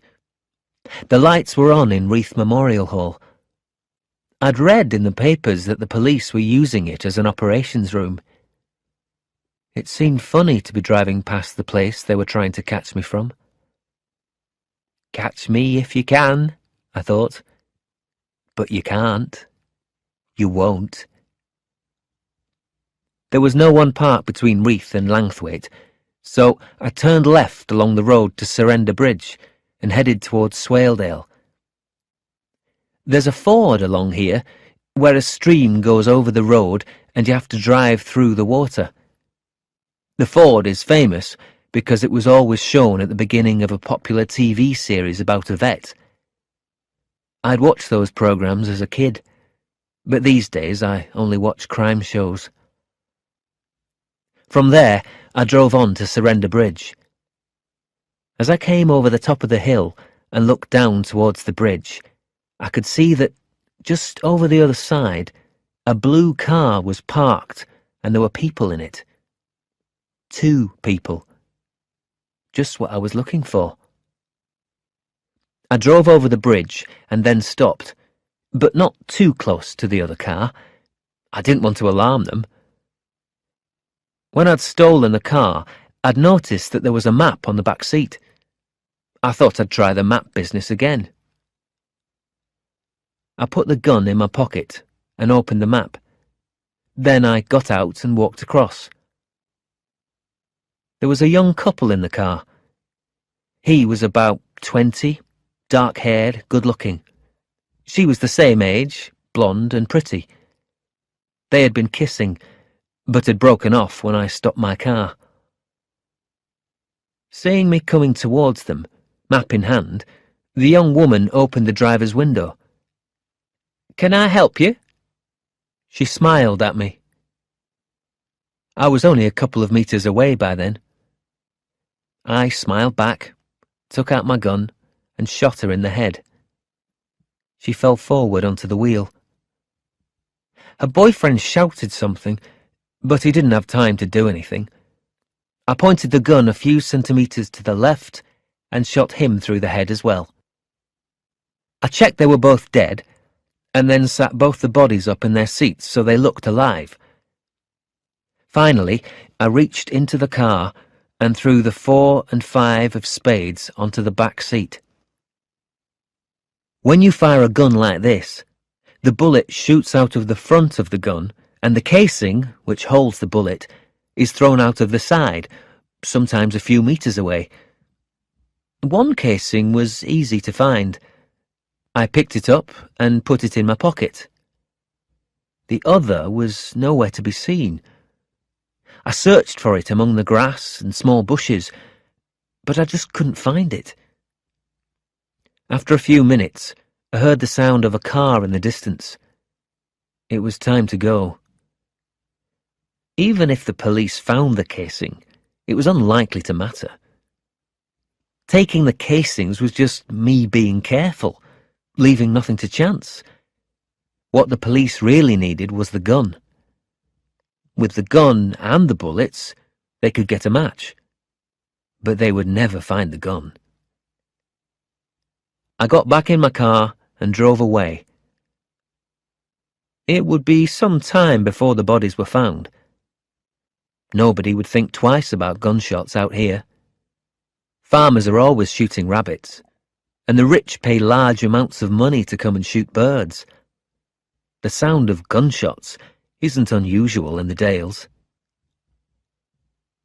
I drove back to Richmond enjoying the moment, feeling the excitement run through my body and already looking forward to the next killing. I'm getting closer to my goal.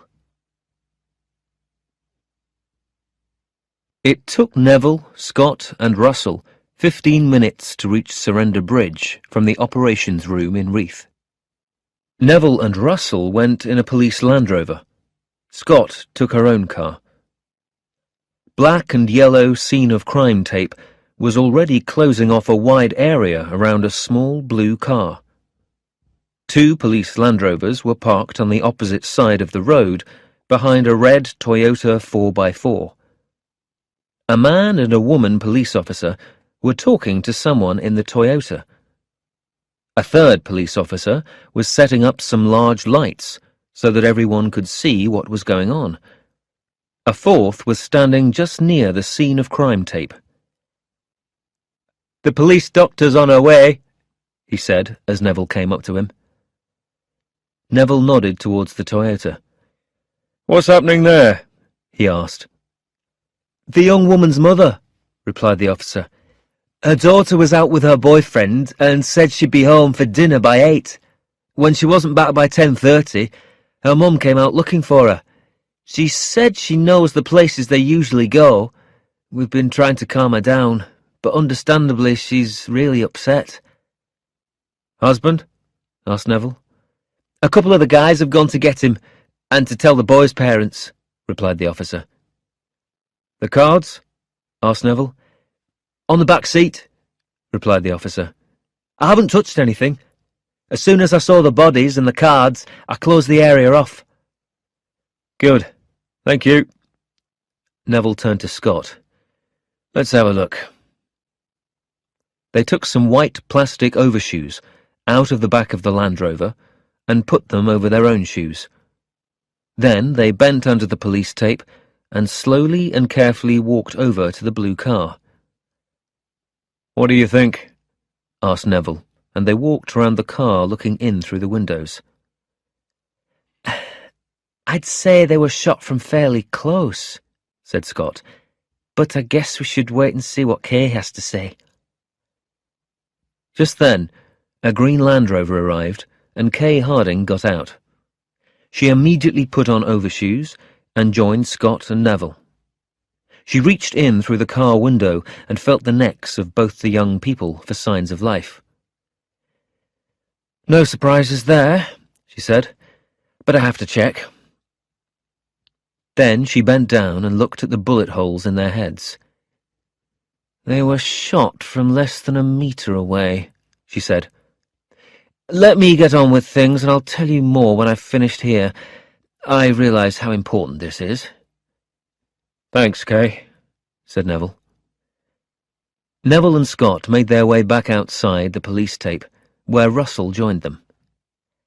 "Charles," she began. Neville looked at her in reply. "If he came from Richmond again—" She left the sentence unfinished. "Good thinking," said Neville, looking at his watch. "Let's say he took some time to find what he was looking for. So first, see if there are any reports of stolen cars. Then check CCTV film from about 6 o'clock to 11 o'clock. You know what to look for." Russell had a busy night. To start with, no cars had yet been reported stolen. The next problem was that CCTV cameras in North Yorkshire weren't managed by the police, but by a local government officer. He wasn't happy to get a midnight phone call from Fiona Russell wanting CCTV film from that evening and from 2 weeks earlier. "Can't it wait until morning?" he complained sleepily. "Sure," replied Russell. "I'll suggest that to my boss. I'm sure he'd be happy for you to come into the police station until then, helping us with our inquiries through the night." God, thought Russell, smiling to herself. I've spent so long with police officers, I'm starting to sound like one. Russell received the film by email within the hour and started work. First, she played through the film from the evening before, noting the number of each car or van that went from Richmond towards Reeth and Swaledale. Then she went through again, noting cars going back into Richmond. Then she matched the two lists. 10 cars were on both lists. She yawned, pushed her fingers through her hair, and looked across the operations room. Neville and Scott had returned at 2 in the morning. They were in the interview room, working their way through a pile of papers. Russell poured herself a coffee from the machine by the window and went back to her computer. There was no point telling Neville anything until she had names and addresses for the owners of those 10 cars. In any case, she felt sure the killer had used a stolen car. After half an hour on the driver and vehicle database, Russell had the information she needed. She went over to join Neville and Scott in the interview room. They looked up as she came in. 10 names and addresses, she said, putting a piece of paper on the table. Owners of cars that left Richmond early yesterday evening in the direction of Reeth and returned sometime later. They're all possibles, but my guess is the car was stolen, even though it hasn't yet been reported. Anyway, I'll start on the film from the first 2 murders now. Just then the phone rang. Neville picked up. D.I. Neville? He listened for a moment, then said, Just a moment, Kate. Helen and Fiona are here. I'll put you on speakerphone. He pressed a button, and Kay Harding's voice came into the room loud and clear. You owe me, Charles, she said. I've been working through the night on this one for you.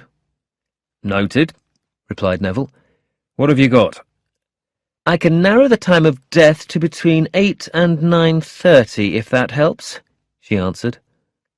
It might, replied Neville. They were both young and healthy. Both, as you know, died from a bullet wound to the head, continued Harding.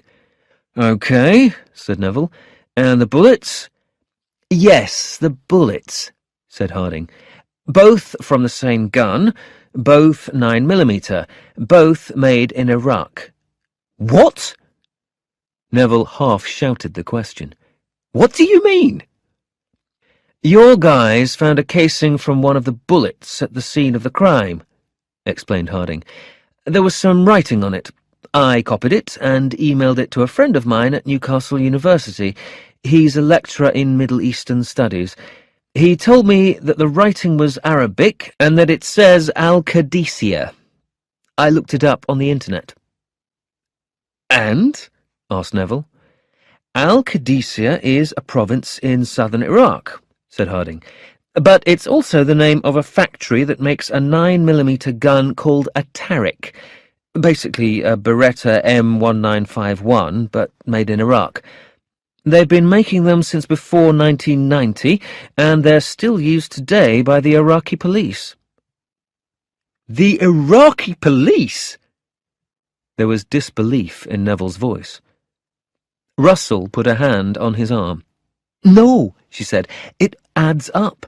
It's all to do with the army. Soldiers out in Iraq or Afghanistan or wherever, they get lots of opportunities to get their hands on guns, bullets, knives, all sorts of things, especially from the people they're fighting. Thanks very much, Kay, said Neville, switching the phone off, deep in thought. He turned to Russell. So you're saying, he said, that it's easy for a soldier to get hold of a Tariq 9mm and bring it back to Britain as a kind of war prize? Absolutely, said Russell. I worked on a case in London a few years ago where an ex-soldier was selling guns to criminals. Guns that he'd brought back from places all around the world. Nobody spoke for a moment. We come back to soldiers and the army again, said Neville. He looked at Scott. How are you getting on with Green's list? He asked. I called Catterick earlier, she said. There were 6 names on Green's list. Of those, 3 were at the garrison at the time of the first 2 murders, and the other 3 have recently gone out to Afghanistan. They left before the murders started. However, I did manage to speak to one of the first 3 soldiers. He's given me the names of 9 others who spoke to Green, but didn't tell him who they were. Scott looked at Neville and Russell. But don't get too excited, she warned them. I get the feeling Green spoke to a lot more people. Never mind that, said Neville. It's a start. As Fiona said at the beginning, we only need to get lucky once. I don't suppose you found out which of those 9 live in Richmond, did you? Asked Russell. That's where the cars have been stolen from. Scott started to look through the papers on the table in front of her and pulled out the one she was looking for. Yes, she replied. I did. She looked at the list. 2 of them. She turned the paper round so that the others could read it. I'll look on the driver and vehicle database to see if either of them has a car, said Russell. Then, if we look at the CCTV from the days of the first 2 murders, we might find a match. Do it, said Neville, and he looked at Scott. And Helen, give Fiona a hand. I've got a feeling we might be getting close. 10 minutes later, Russell gave Scott a piece of paper with letters and numbers written on it. 2 car numbers, she said. 1 for each of the soldiers who live in Richmond. I've emailed the CCTV film from the day of the 2nd murder to your computer. You look through that. I'll look at the first one. You were right about a car being stolen last night, said Scott as she sat down. It was reported at 10:20 last night in Richmond. The report's only just made it onto the computer. Russell thought for a moment. Has the car been found yet? She asked. I don't think so, replied Scott. Tell them to try the Gallowfields Business Park, said Russell. When Scott looked questioningly at her, Russell said, Just a guess. Then she pushed her fingers through her hair and took a deep breath. She looked at the 2 names and addresses on the paper in front of Scott. I don't know Richmond that well, she said. Is either of these addresses near the business park? Neither of them is very far away, answered Scott. Russell sat down in front of her computer. She put her elbows on the table and rested her chin on her hands. She thought for a few moments. I think, she began, speaking slowly, I think that the 3rd murder, the one where he first stole a car, I think that maybe it wasn't planned as well as the others. I think he was surprised in some way. Scott looked at Russell.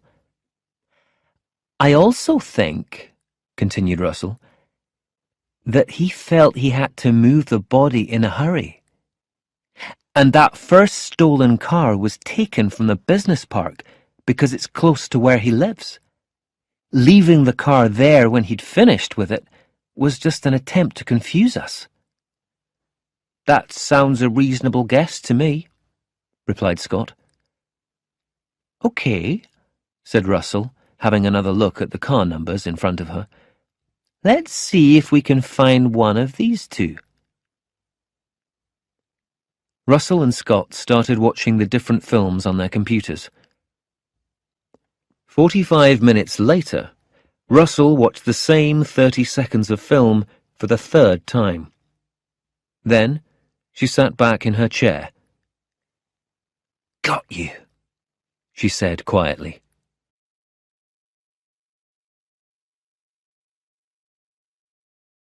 Chapter 7. The Reed Family. After the shooting, I wanted to put the car back in the station car park, but as I got near, I could see a police car and a man and a woman talking to two police officers. I drove by quickly before they saw me.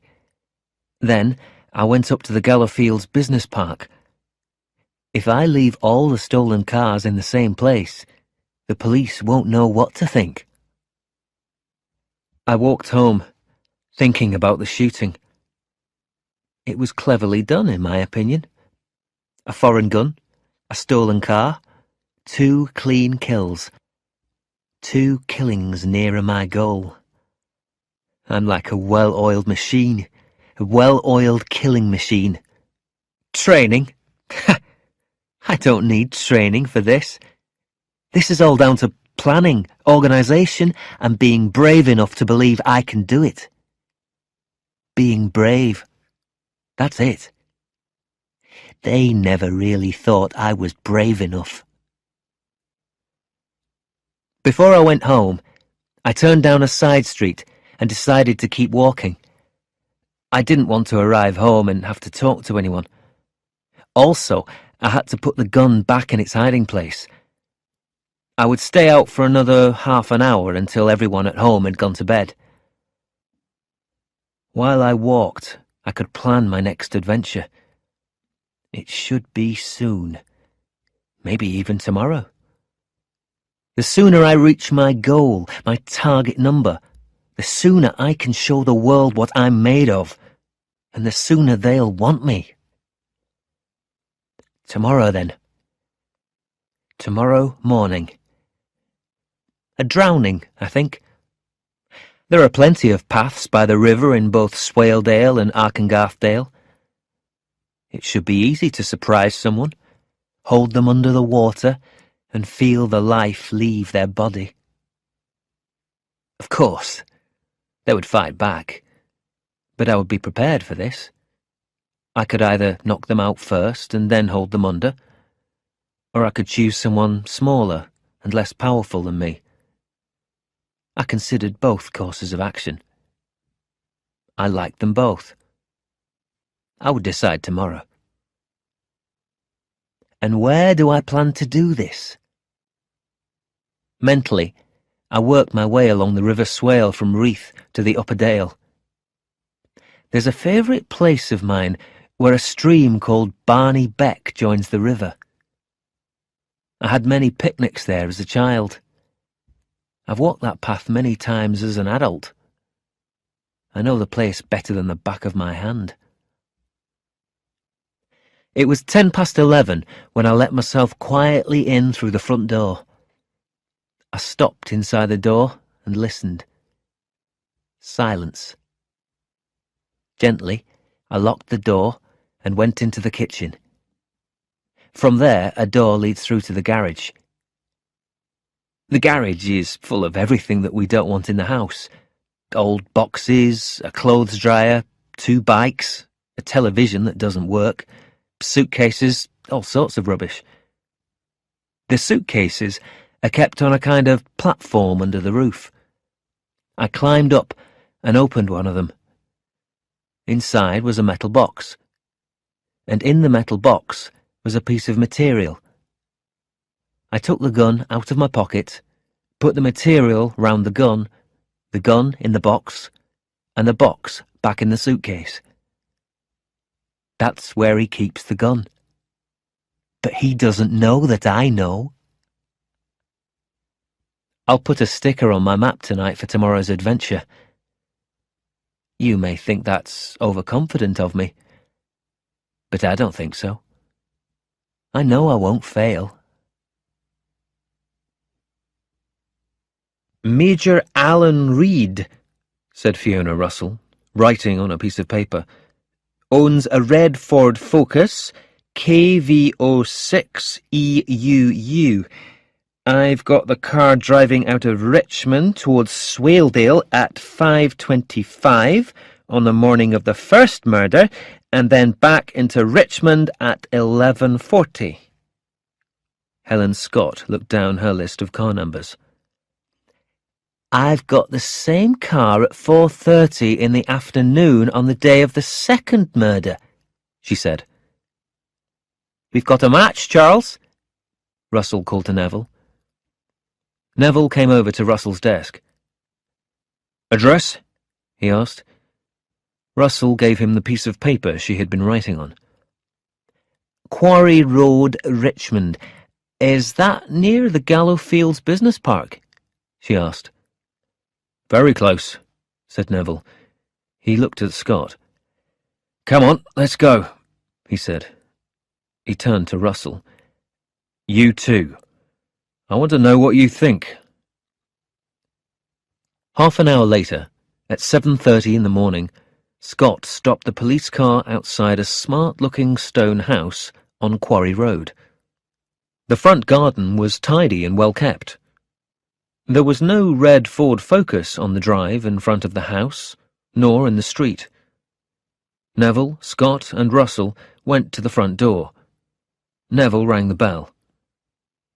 There was the sound of someone coming to the door, and then the door being unlocked. The door was opened by a white-haired woman in her 60s, wearing a dressing gown over her nightclothes. Yes? She asked. Neville held up his police ID. D.I. Neville, North Yorkshire Police, he said. This is D.S. Scott, and this is Ms. Russell, a police analyst. We're looking for a Major Alan Reed. The woman looked worried. Alan? She asked. What do you want him for? I'm afraid I can't tell you that, said Neville. Perhaps we could come in. The woman opened the door wider. Well, yes, she said. I suppose you'd better. Come into the front room and I'll go and get Alan. The woman showed Neville, Scott, and Russell into a bright room at the front of the house. They stood and looked round it. Comfortable furniture, pictures of the Dales, family photos, a grandfather clock in the corner. Alan! They heard the woman shout upstairs. There are some police officers here to see you. Are you okay coming down on your own? I'm fine, Mum, was the reply. There was the sound of someone slowly coming downstairs. Then the door opened. The woman came back into the room, followed by a man in his early 30s, moving very slowly. Under each arm was a crutch to help him walk. His right leg was normal. His left leg was missing, the trouser leg cut off above the knee. He looked around the room. You'll excuse me if I sit down, he said. He made his way to a brightly coloured armchair, dropped into it, and laid his crutches on the floor beside it. Roadside bomb, Afghanistan, he said by way of explanation. I was the lucky one. It killed 2 of my men. I'm waiting for a new leg.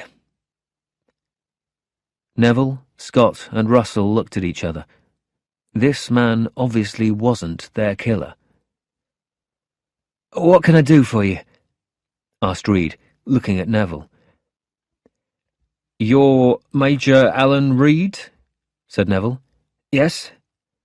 You own a red Ford Focus? Said Neville. Yes. Where is it? Asked Neville. Isn't it in front of the house? Asked Reed. No, it isn't, said Neville. Well, Terry's probably gone out in it, replied Reed. Terry? Asked Neville. My brother, explained Reed. Russell noticed a photo on a small table beside her. 2 young men and an older woman. Alan and Terry Reed and their mother. She picked the photo up and passed it to Neville. Is your brother in the army too? Asked Neville, looking at the photo. No, he's a gardener, part-time. He works for a few people in different parts of Richmond, answered Reed. Have you been to Iraq as well as Afghanistan? Asked Neville. Yes, replied Reed, twice. Do you own a gun? Asked Scott. No, replied Reed. Obviously I know how to shoot one, and I have one with me when I'm on active service, but when we're back home we're not allowed to take guns out of Catterick Garrison.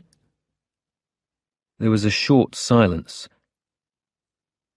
What about a Tarek 9mm? Asked Scott. What do you mean? Asked Reed. I mean, something you brought home to remind you of your time in Iraq. A war prize, said Scott. Major Reed, said Neville before Reed had time to answer.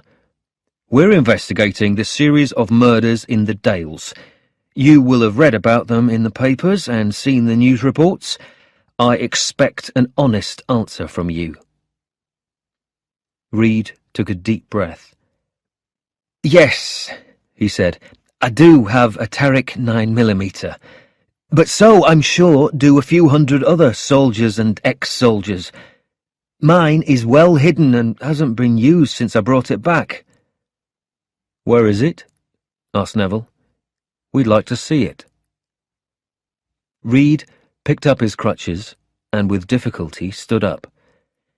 I'll show you, he said. Neville nodded at Scott, and she followed Reed out of the room. During the conversation, Russell had been looking round the room. She'd noticed more family photos and started to take a closer interest in them. A baby, a young boy and their parents, 2 teenage boys, 2 young men and their mother, a younger Alan Reed in army uniform. In fact, there were 3 or 4 of Reed in uniform, but no recent photos of his brother. Russell looked at Reed's mother, who had been sitting on the sofa but taking no part in the conversation. Mrs. Reed, she began, is Terry younger than Alan? Yes, answered Mrs. Reed. There's 4 years between them. And did Terry want to join the army too? Asked Russell.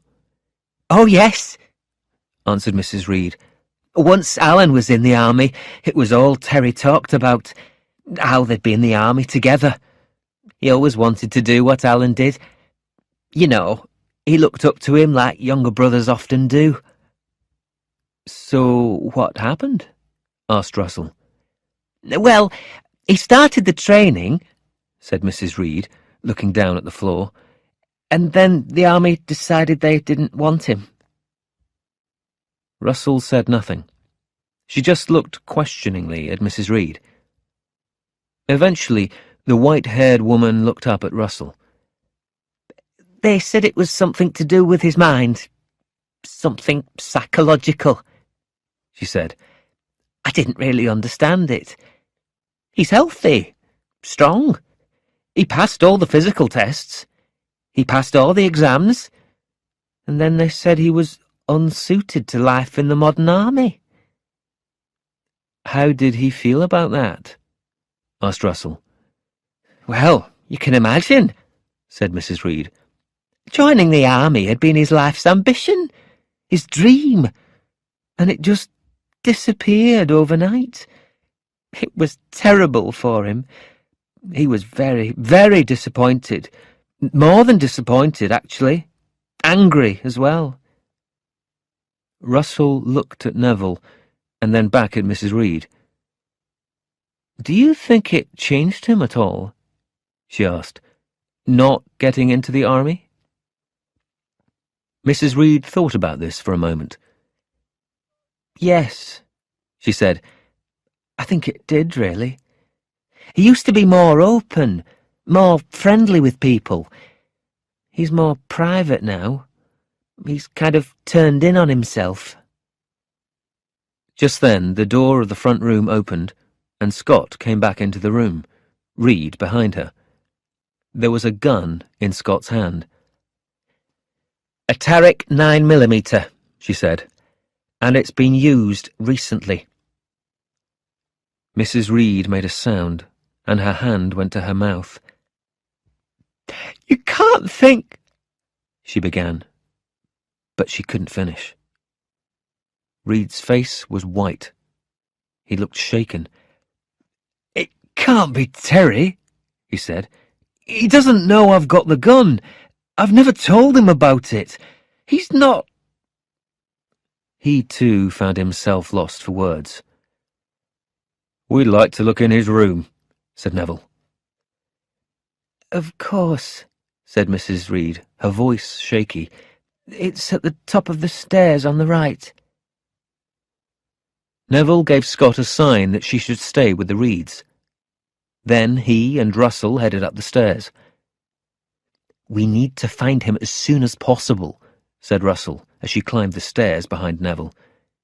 "I think he's gone out to kill again." "Today?" said Neville. "Yes," replied Russell. "Today. As a rule, once serial killers get started, the time between the killings gets shorter and shorter. It becomes like a drug. They need it more and more." Terry Reed's room was unnaturally tidy. A perfectly made bed, chair, and desk, arranged with mathematical neatness, pens and pencils in a line, bookshelves with books arranged in order of size, a clothes cupboard. Neville opened the cupboard door. Russell started on the desk drawers. 2 minutes later, she was opening out a map she'd found in the third drawer down. "Here," she said. Neville came across to look. "Look where the blue stickers are," said Russell, pointing at the map. "The first murder, the second, the third, the fourth and fifth." Each sticker was at the place where one of the murders had happened. "And an extra one here," said Neville, pointing at another. "Barney Beck. That must be where he's gone."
across the river further back towards Reeth, the other two to go back up towards the road and to get behind Reed that way. She knew he'd stay hidden behind the wall. "Don't do anything stupid," said Scott. "Just let her go and we'll talk." "Ha!" Reed laughed and started to move backwards. There was a wall and an opening into a field behind him. Scott could see what he was trying to do, but there was little she could do to stop him. Suddenly, Reed picked a stone off the top of the wall and hit the woman over the head with it. As she fell, he turned and ran fast up the field. "Quick!" shouted Scott to Neville and the others as she ran across the stepping stones to the injured woman. "He's getting away! Towards the road!" Neville turned and started running. At first, Fiona Russell sat in the car, but it soon grew too warm in the autumn sunshine. She got out and stood by the gate that Neville, Scott, and the others had first gone through. Her elbows were resting on the top of the gate, and she was looking down towards the river. There had been some shouting a few minutes ago, but no shots. She wondered if they'd found Reed or not.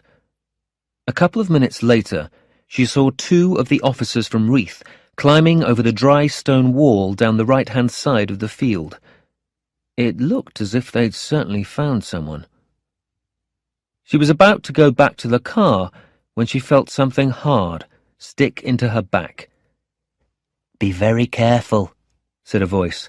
"This is a gun, and I don't want to use it." Russell felt sweat break out all over her body. "What do you want?" she said. She knew it was Reed. "Are the keys in the car?" asked Reed. "I think so." "Open the passenger door and get in very slowly," he said. Russell turned a little to reach the car door. She couldn't see the gun, but she could feel it pressed hard into her side. Out of the corner of her eye she could see him, the man she had been hunting. He was tall. He looked tired. He had small eyes, a weak chin, and straight black hair. "Take it easy," she said. "I'm not a police officer, but I can help you." "Don't talk," he replied. "Just move very slowly and get in the car." Gently, Russell let herself down onto the passenger seat. Reed kept the gun tight against her side. "Now, move across to the driver's seat," ordered Reed. Russell was about to move over when she heard a noise. She looked to her left. Neville and Scott had appeared at the gate into the field, guns in hands. "Leave her alone," said Neville, his gun pointing at Reed. "Step back very slowly or we'll shoot." "I'll shoot too," said Reed. "I'm sure you don't want this woman to die." Russell saw Neville and Scott look at each other. "Where did you get the gun, Reed?" asked Scott. She stared at Reed. Then she turned, and her eyes met Russell's. "Fiona, has he really got a gun?" she asked. Russell thought quickly. She'd felt the gun, but she hadn't seen it. It wasn't the Tarek 9mm. They'd seen that in his house earlier that morning. Did he have another gun? Should she take a chance? She turned sideways and pushed Reed hard in the chest with both hands. He fell away from the car onto his back. In his hand was a piece of wood that he had been pretending was a gun. Within seconds, Neville and Scott were through the gate. Neville pressed his gun to the side of Reed's head. Scott pulled his arms roughly behind his back and put the handcuffs on. Reed started to fight against the handcuffs. "Let me go!" he shouted, turning his head from side to side. "I need to finish this! I need to reach my goal! I need to show them what I can do!" Neville, Scott, and Reed looked at each other. "They are me," continued Reed, still trying to get his hands free. "I need to show them I've got what it takes. I need to show them I can kill people. and that I'm good at it. I need to show them I'm just the sort of person they want. Neville just shook his head. Later that afternoon, Neville, Scott, and Russell were in the bar at the Half Moon Hotel.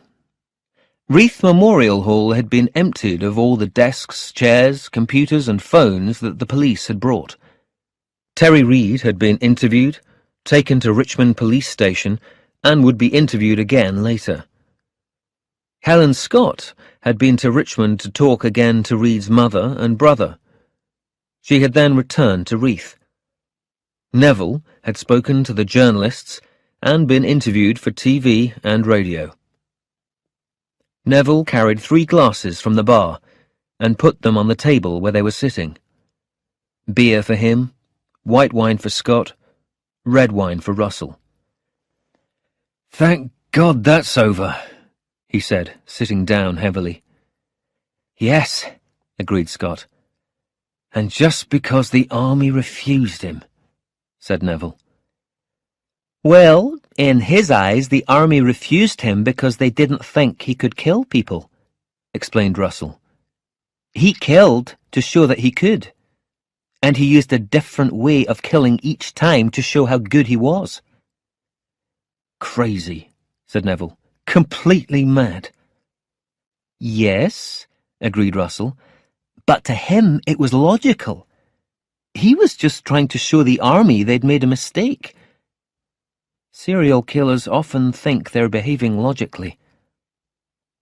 "But logically in a crazy way," said Scott. "Yes," replied Russell. "And this is what, your 3rd or 4th serial killer?" asked Neville. "3rd," replied Russell. She drank a little of her wine. "All 3 very different in some ways, but very similar in others." "How do you mean?" asked Scott. "Well, the first," began Russell, "was a woman. A nurse, actually, who killed some of the old people she visited at home. In her mind, they were too old to look after themselves, and so they shouldn't be allowed to live." Russell drank some more wine. "The second," she continued, "was a man whose girlfriend left him about 5 years before. Since then, he'd had great difficulty in his relationships with women.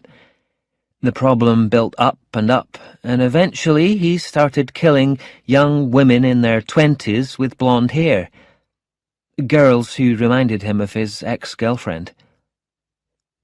And now, a guy who wants to show the army that he knows how to kill, so that they'll let him join up," added Scott.